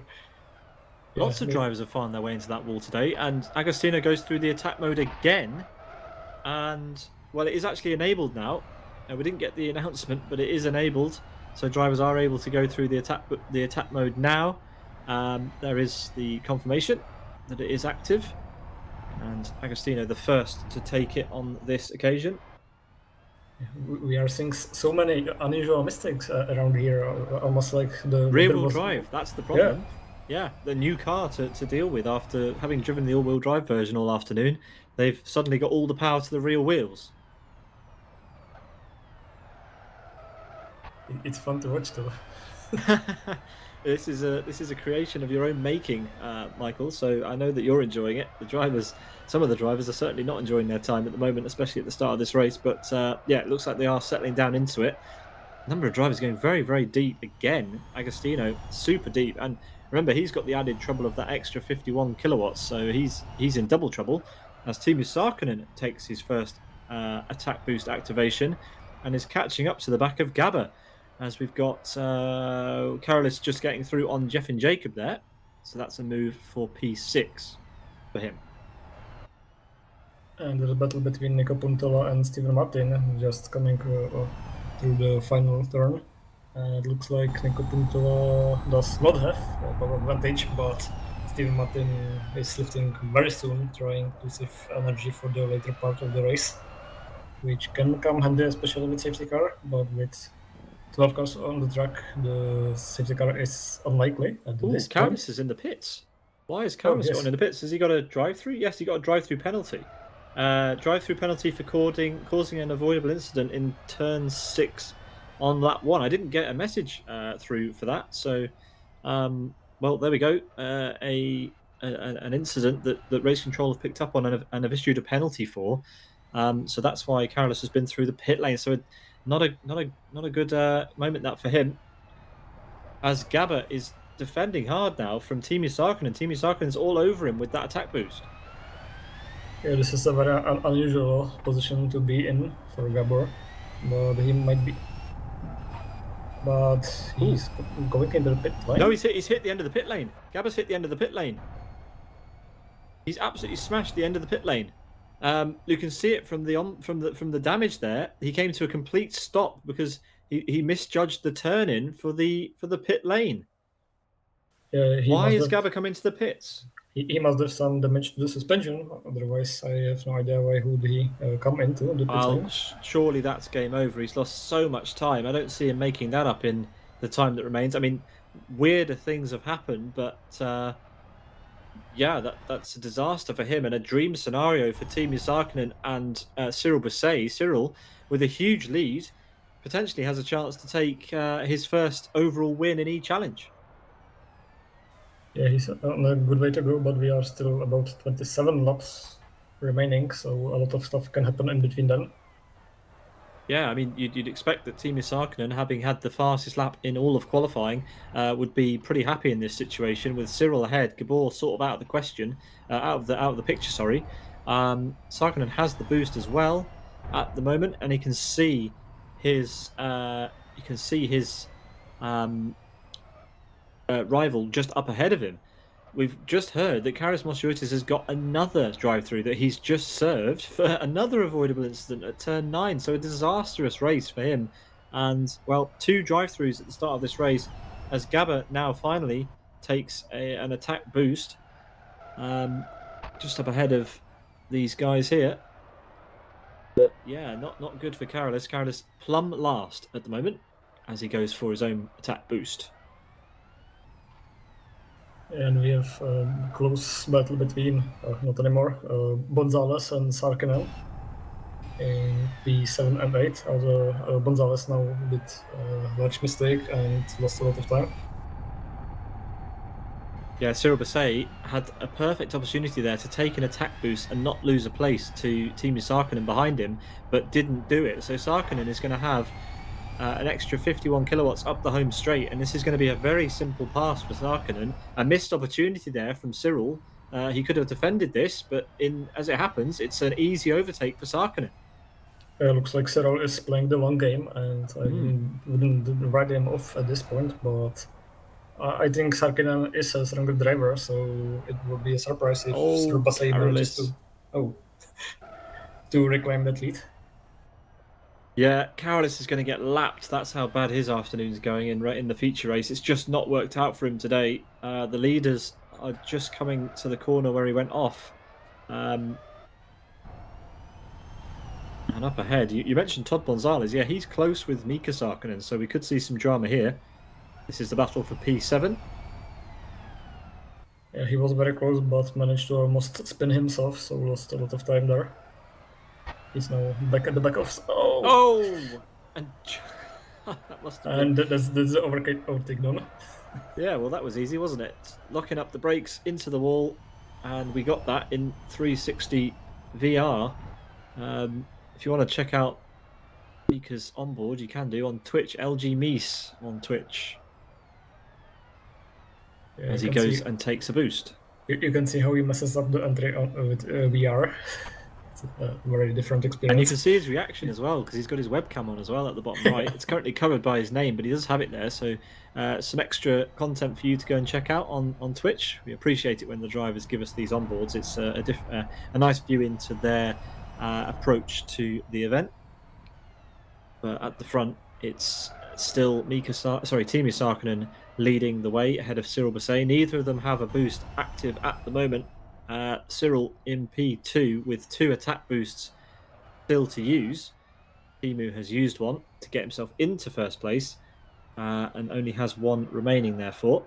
Who's that going super wide? It was Cyril Basset trying to take attack boost and it's gone wrong. Oh, it hasn't. It's actually been activated. I think he went completely off the track, but somehow still managed to get through the activation zone, so it wasn't completely lost.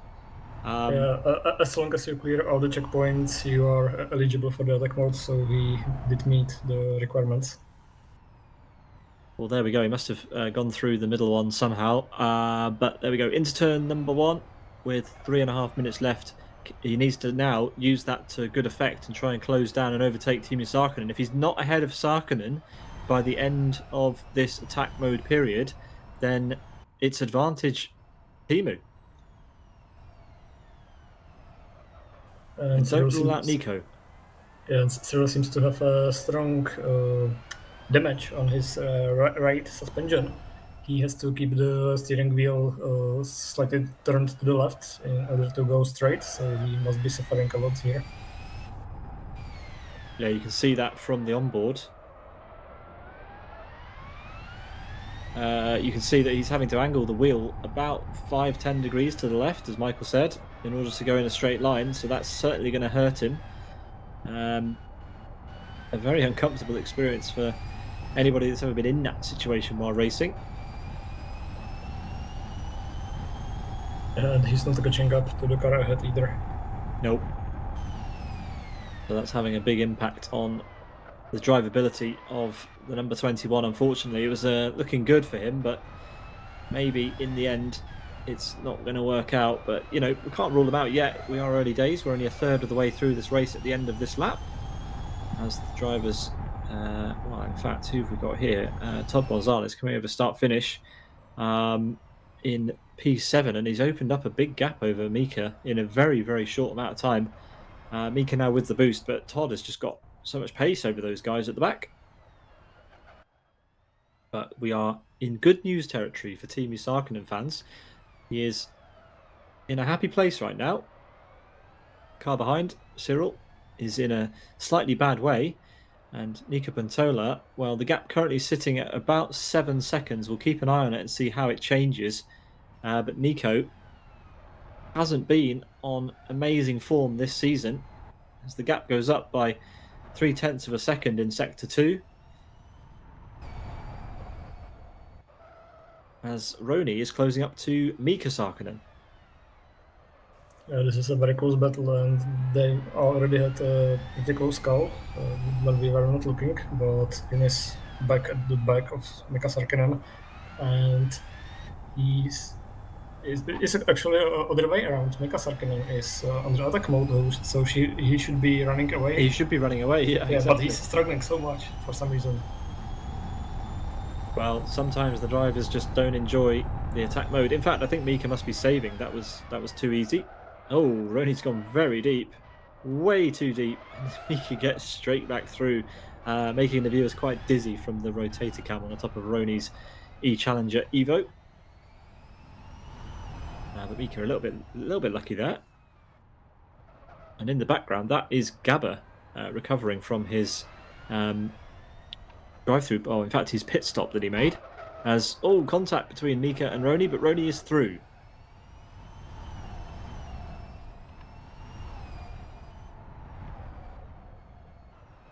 And Mika is now falling to the clutches of Gabor Gire, who is hungry for blood after he had to repair his car and fell to the end of the grid. Yeah, P10 is an unusual place to find Gabber. But yeah, he had damage that he felt like he needed to repair in order to get back into this race. But he has a monumental challenge on his hands. It's a long way to go, but he's got a 35-second deficit to the race leader at the moment, and he's about to pick off one car up to P9. This is what he'll be hoping to get out of this, but Mika's still on the outside through. There he goes. He is dispatched with Mika Sarkkinen. Next up is Roni Krompusch.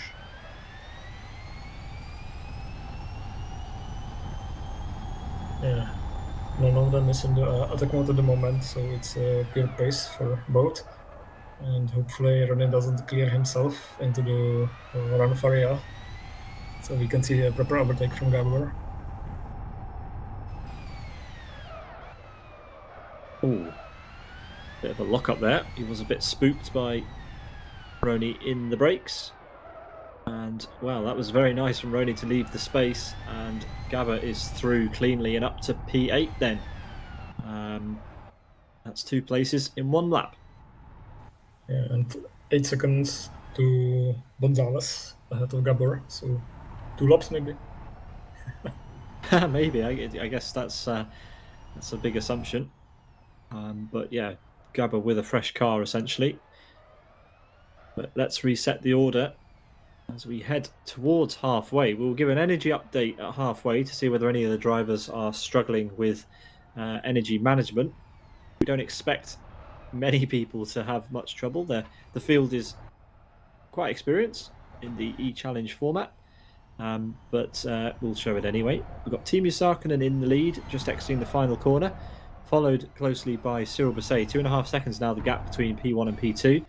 Next, it's Nico Pantola in P3, with Stephen Martin closely followed by Silva Agostino.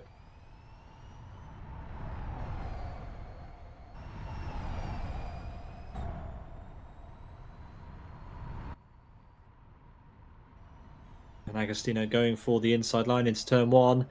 Covers Steve Martin, leaves the space, but pulls ahead. And Silva Agostino moves up to P4. Very clean move.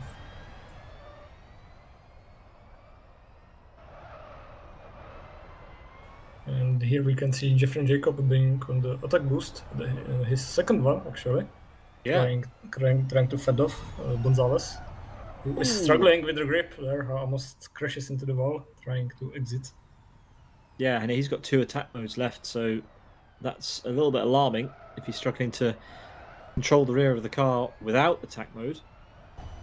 But anyway, we'll see how he gets on. As Sarkkinen comes across start-finish to start lap 16. We'll be halfway through the race in a matter of seconds, at which point we can start to look at the energy situation that the drivers find themselves in.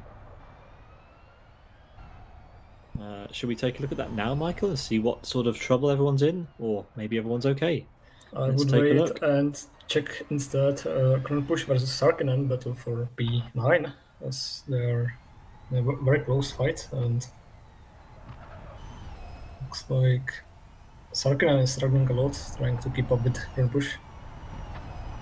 Yeah, I'd say that is the case. Neither of them have the boost, and everybody in the field is very safe at the moment on energy. By the time they finish this lap, they'll be over halfway through, and everybody has more than enough energy to get to the end. So, as it stands, no worries on energy from anybody on the field.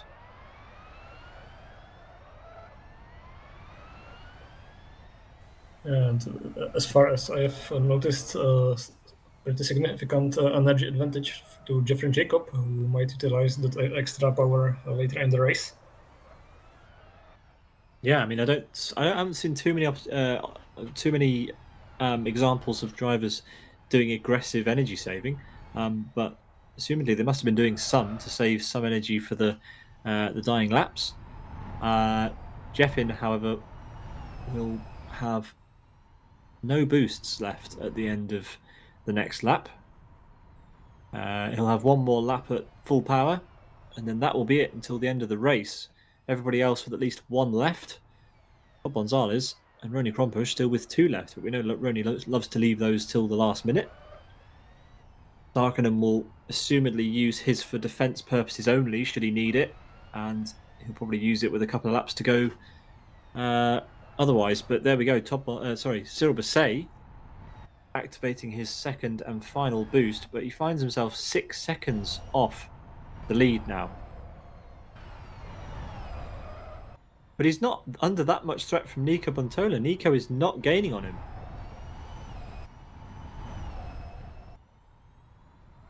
Yeah, and Basset has less energy than Sarkkinen, so he's definitely not in the position to be able to catch up without making compromises. So I don't think that Sarkkinen in first place will be under much pressure from him. Well, let's keep an eye on Agostino's pace, because potentially we could get a change for the podium there instead, with Nico dropping down the order rather than climbing up it. We'll see what happens. Steve has dropped back quite a bit from Agostino, so I wouldn't see that changing unless there is drama elsewhere. Jeffin is now without boost, without any option to have any more boost, with drivers behind him that have still got 2 or 1 boost left. We've got Gabba there. He's up to P8, and you said 2 laps. I think it's been 3 laps, but he has caught up to the back of Todd Gonzalez now. Yeah, close enough. Close enough, exactly. You know. Yeah, and Jeffrey Jacobs seems to be the bottleneck on the track right now, as Gonzalez is struggling to get around him, and it allows Gabor to search for his opportunities. This might be one, but he decides to not to opt for that dive bomb. And the train remains in the same order for the time being. But I'm definitely sure that there will be some position change over the start finish line. Yeah, I thought Todd might have gone for a boost at that point, knowing that Gabba was behind, but instead he stays out to defend. As we head on to the start-finish straight, Gabba's got an absolutely brilliant run, goes to the outside. He's confident he can get this move done on the brakes. Todd lifts off, and that is through and up into P7 for Gabba Gure, and he's close to the back of Todd Bond, close to the back of Jeff and Jacob already. Yeah, in a matter of 3 seconds he will be alongside. He's already there, and yeah, Jeffrey doesn't even try to defend. Yeah. Oh, Todd's messed it up. Todd's gone into the wall. Got a bit of oversteer on the entry and didn't make it past the apex before making contact. So more time lost for Todd. That's a disaster. He's got 2 attack boosts left as well. Don't forget. Yeah, not a good look that at all. As Sarkkinen is absolutely carrying this race. 6 seconds now the lead over Cyril Bousset. Cyril Bousset using his final attack mode. Teemu with 1 left in the bank. Nico Pantola also using his second and final attack mode with 2 minutes 15 seconds left. And, well, I don't think that there's going to be many movers in the top 3. Agostino, 5 seconds back, needs to take the boost really and start to close that gap down to Nico if he stands any chance of taking a swig of champagne at the end of this race. Yeah, the catch is Agostino has a similar level of energy remaining as Nico Pantola, so in order to gain that time, he has to sacrifice the energy, and then he will be vulnerable in the end of the race. So it's a double-edged sword really here.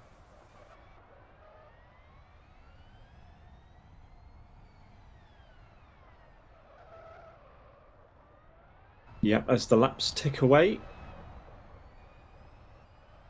it's Teemu Sarkkinen with a 5-second lead over Cyril Bousset, 10 seconds back, 11 seconds back to Nico Pantola from Cyril. 5 seconds back to Silva Agostino. 7-second gap to Stephen Martin.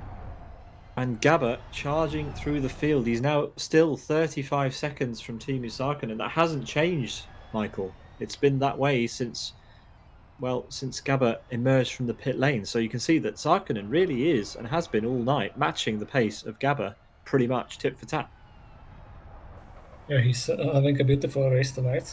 I thought was he does some severe mistake, he should be able to win this race with 14 laps to go, 13 maybe. So the next lap we will be 2/3 into the race, and he still has 6 seconds advantage over Cyril Bousset, so no change even on that front.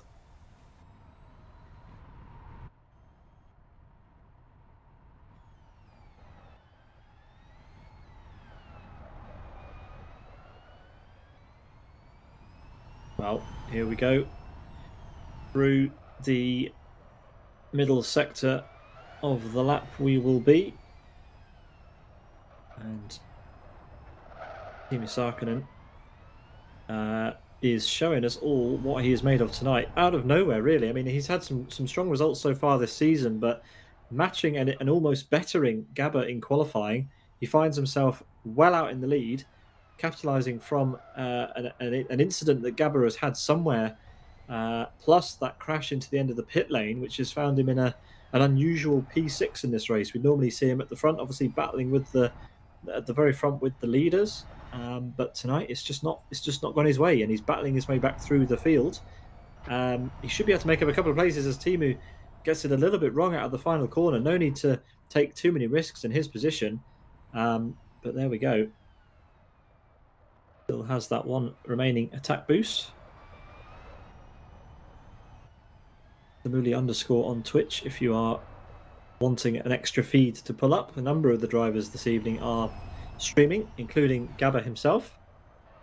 If you want to see his charge through the field from his onboard, you can head over to Sidus Gabor on Twitch, S1DUSGABOR. And yeah, I mean, he's closing up quite quickly to the back of Stephen Martin at the moment. Michael?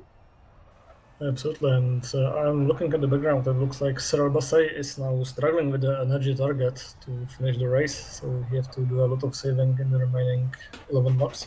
Yeah, energy totals on the screen just now. You can see there 30% remaining for Cyril. I mean, he should be all right. We've got less than 30% of the race to go, but if it drops too much more, he could be in a little bit of trouble compared to everybody else. Everyone else looks safe at this point in the race. Well, I did check everyone at the end of lap 22, which is exactly 2/3 of the race distance, and he was about 2% under what he should be. He had about 31%, while he should have 33, so he has a lot of room to save energy in the remaining of the race. Okay, well, let's see what happens as we continue to ride on board with Gabba here through the final corner. And we'll see what the gap is to Steve Martin at the end of this lap. It was 2.97. It's down to 2.41. So another half a second gained on P5, which would be a remarkable comeback considering the trials and tribulations he's been through. And Silver Agostino picks up the fastest lap. We've seen this a couple of times this season. Silver having great pace at the end of the feature race. Let's switch to Carolis. The battle for last place, essentially, but it's Carolis on the inside next to Mika Sarkkinen, and let's see if he's able to take that position. He has to leave space on the inside, but it looks like the move has been done, and Carolis is promoted to P10. Yeah, he's up to P10. Both of those cars look quite damaged, don't they, at the front end? They've both been into the wall or other cars in this race. But nonetheless, they are through. They are taking some artistic liberties on my design, so I don't mind.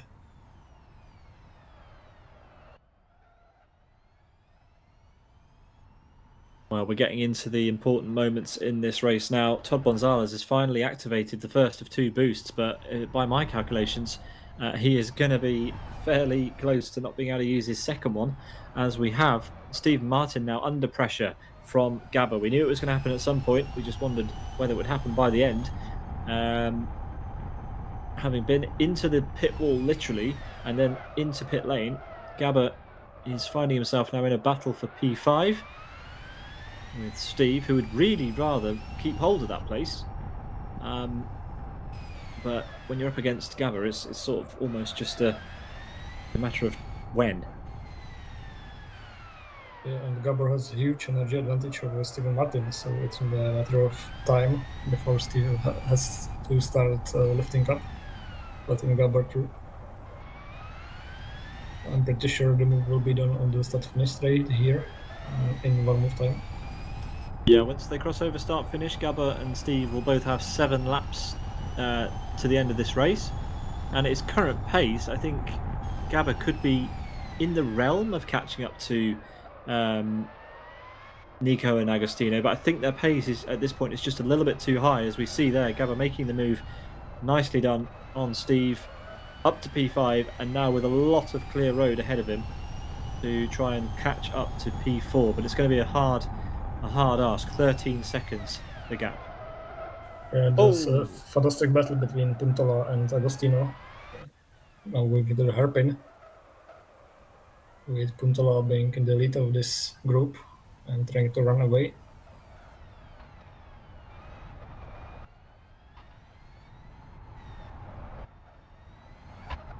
Yeah, probably the only 2 cars that are close on track and battling. It's Agostino with the fastest lap, remember.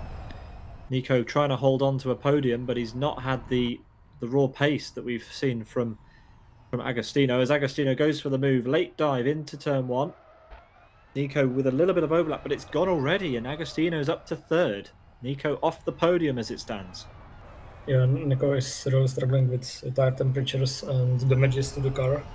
So yeah, he's not in a very good position to keep that place. But I think he might even let Gabor pass, so he gets more points. You'd have to think, but they are running for different teams this season. Nico Pantola registered under the Yes Motorsports banner, while Gabba is running for Sidus. So there is the only reason that he would do that would be if he wants to see his teammate from other championships score more points here. But I don't see it happening personally. But we will see. I've been wrong in the past. Teemu Sarkkinen has still got 1 attack boost to go. Gabber has gained 4 seconds on Nico Pontola this lap already.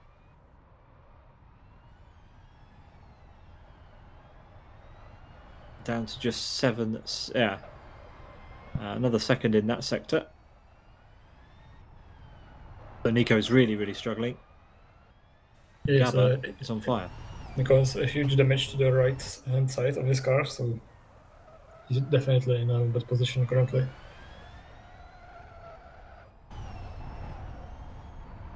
Yeah, you can see the camber of his right side tyres. And there you go. Another example of just how much trouble he's in.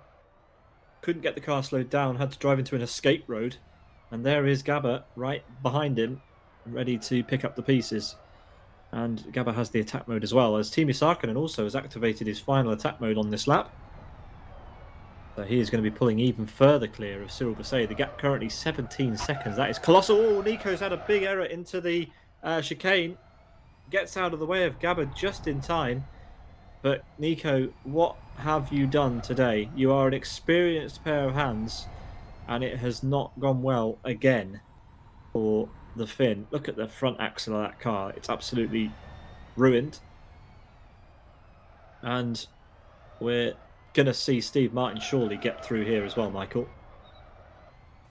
Yeah, Nico Pontola is currently in a shape that's probably worth the black flag with orange disc.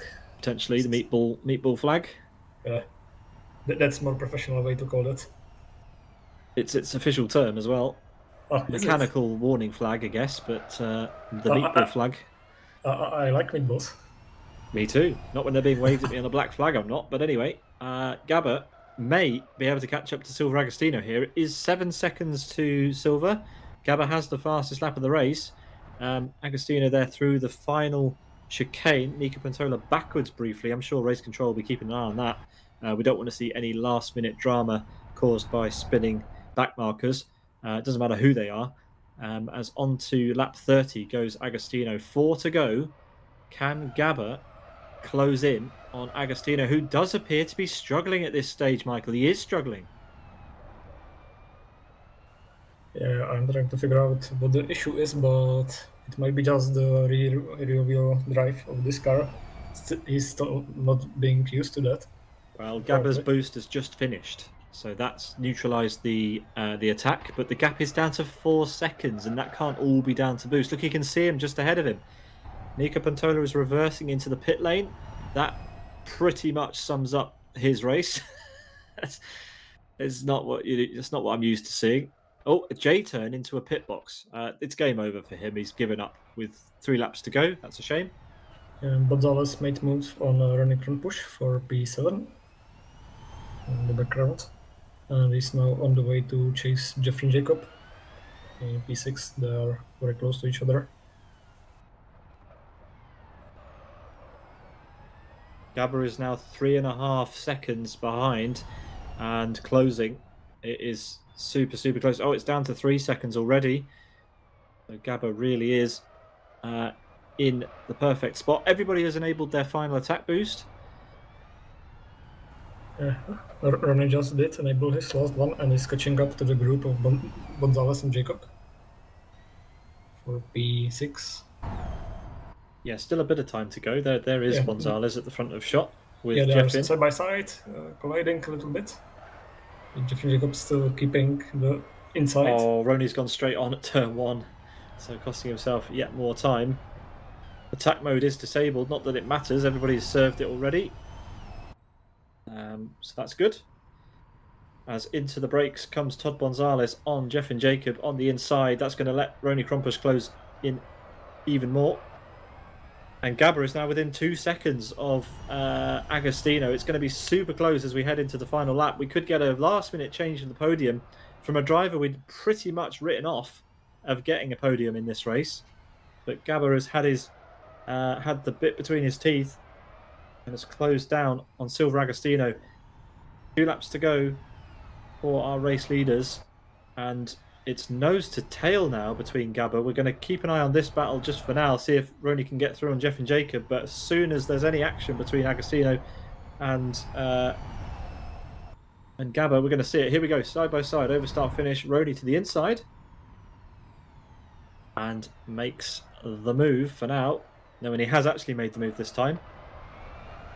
Gabber was briefly nose to tail with Agostino, but slightly outbrakes Race himself. leader is on the final lap. Jonathan Palmer, race director there, letting us know that Teemu Sarkinen has started the final lap. Cyril Basset is just into the final couple of corners of the penultimate lap. But here we are. Here is the battle we need to look at now. Silver Agostino, can he hold on for just one more lap over Gabber?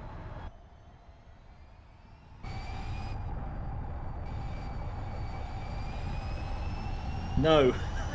No, he can't.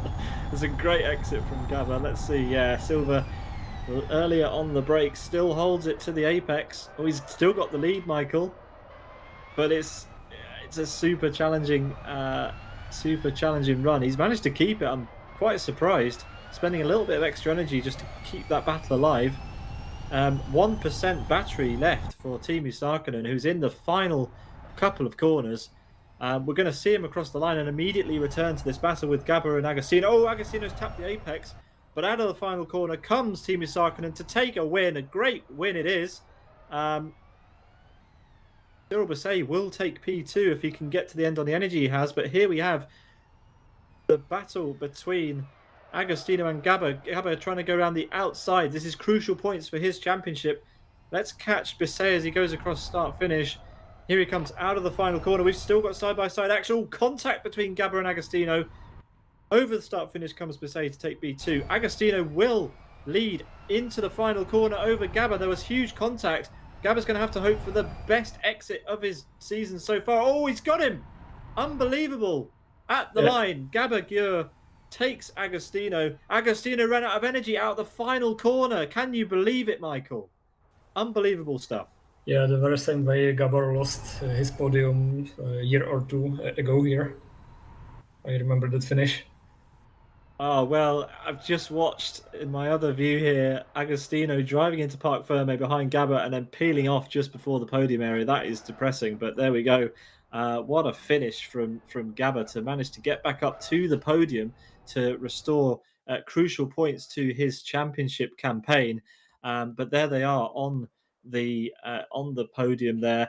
In the middle, Teemu Sarkinen. Very, very, very nice to see a new winner here today.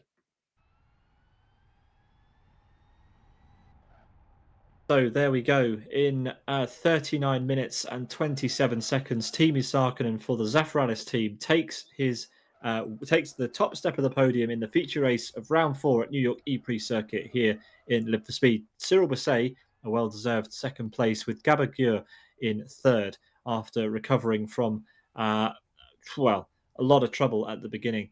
Then we have Agostino pipped at the last minute by Gabber to finish best of the rest in P4. Then Stephen Martin, Roni Krompush, Karolis Motiotis. Remember, he served 2 drive-through penalties on his way to P7.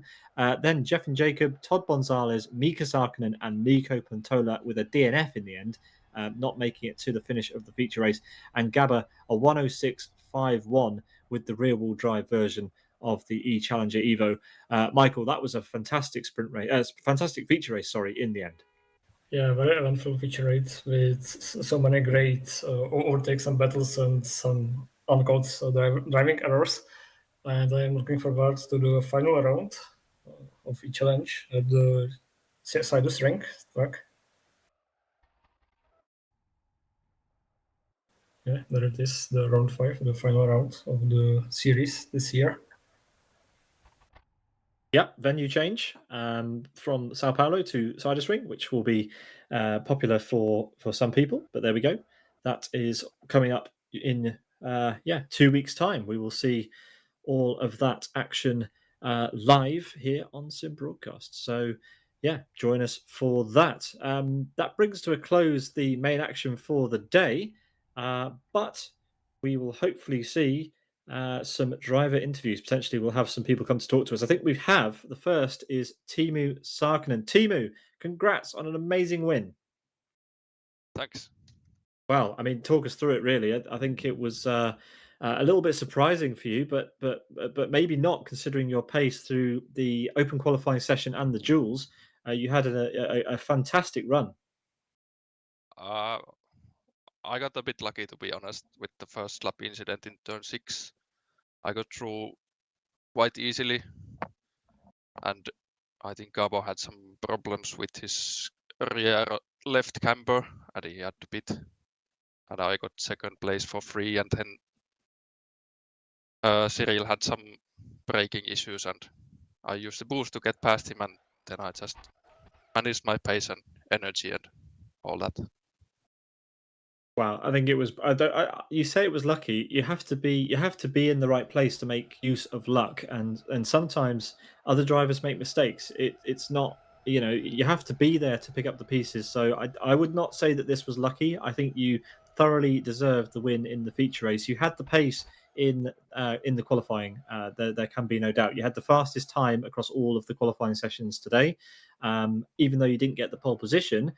Your outright pace and consistency was there today, Timu. So very well done to take the top step.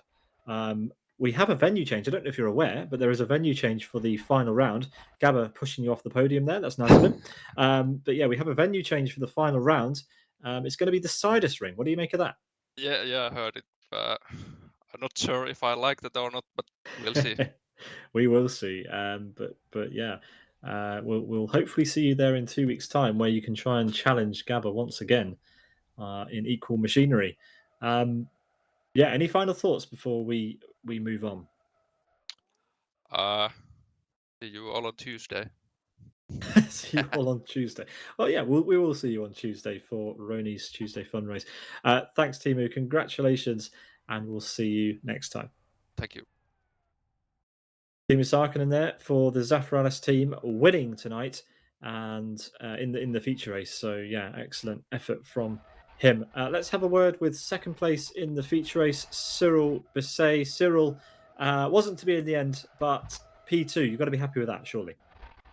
Yes and no. I hate myself. Oh no. I just heard Timo talk about it, and I basically threw away the chance for P1 by messing up my braking. The rear stepped out, and I hit the wall, so I bent my steering, and then I was about a second slower lap for the rest of the race. So.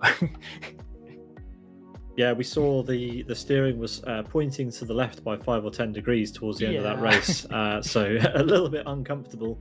To be frank, we do have we're just in. We have a provisional update on the Drivers' Championship standings, which you might be interested in, Cyril.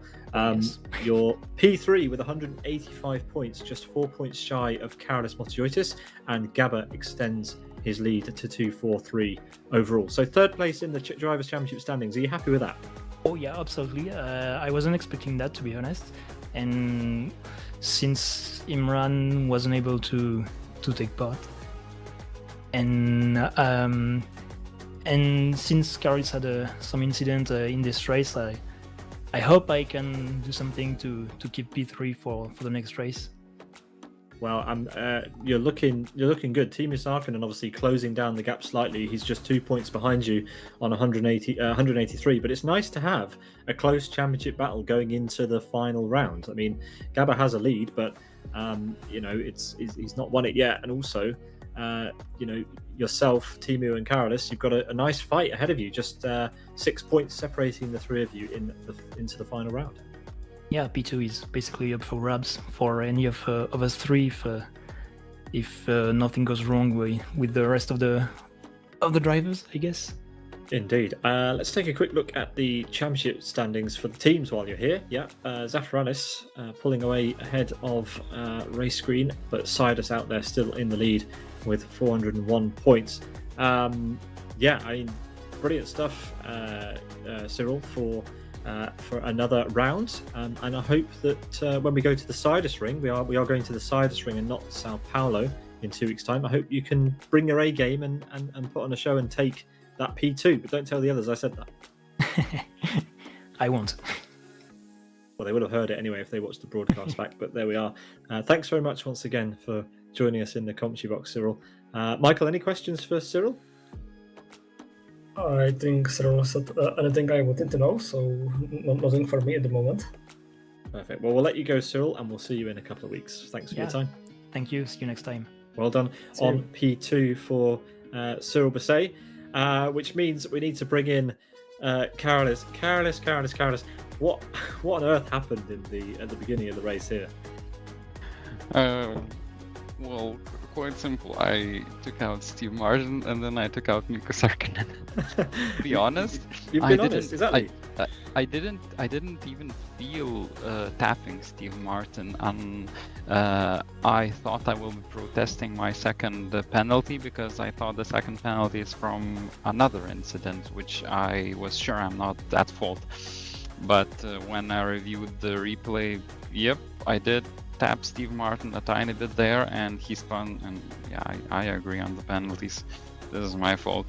Although then the second hit to Mika, yeah, I didn't expect him to break so early, but I mean, I am the one who's responsible on keeping safe distance to the person in front of me. So yeah, quite unfortunate there. Well, fair play for being honest and taking it on the chin. And well, again, it's not normal from you to make these sorts of moves. So I'm sure you'll brush that off and join us in 2 weeks' time for the Sidus Ring, where we start all over again. Yeah, of course. The sprint wasn't great. Also, I was definitely fast enough to be at least second, maybe drive with Gabber as well, but I didn't notice that my final try was way too long. I was losing a lot of time on every single corner exit.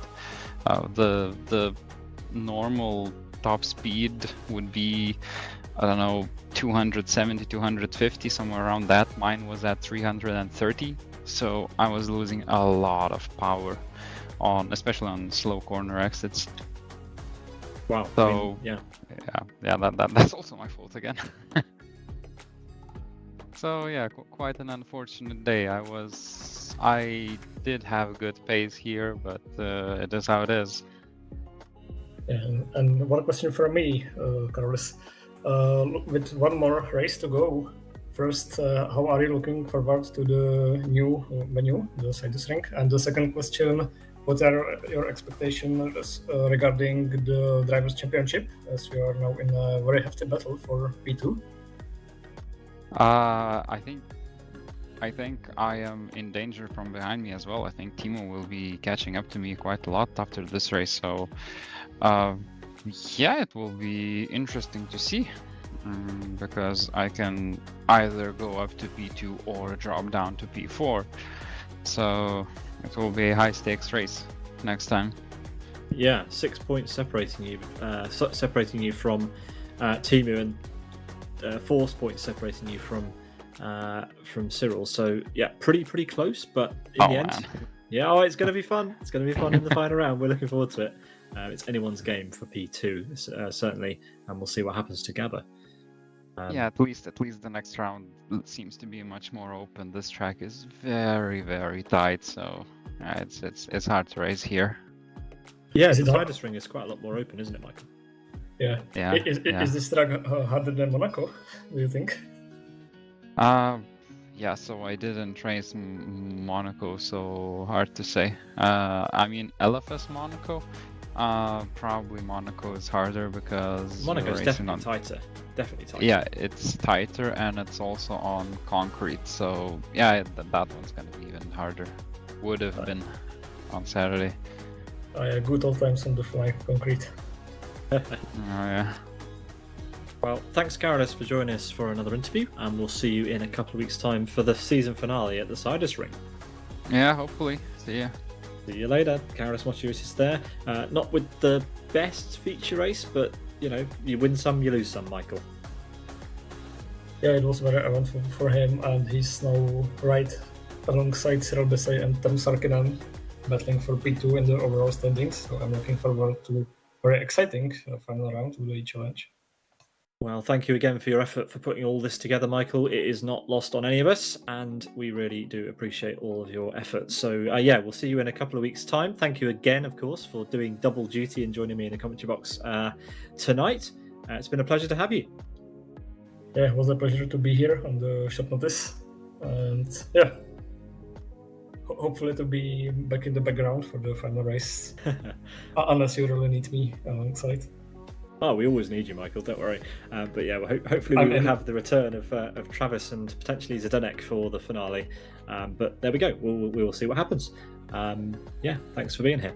I think that's all we have time for this evening. Thanks to the drivers that joined us for interviews. Thanks to New Dimension Racing and Race Control for all their effort. Thanks to Michael, of course, and MRC, the promoters for the E-Challenge, and for all of you for watching.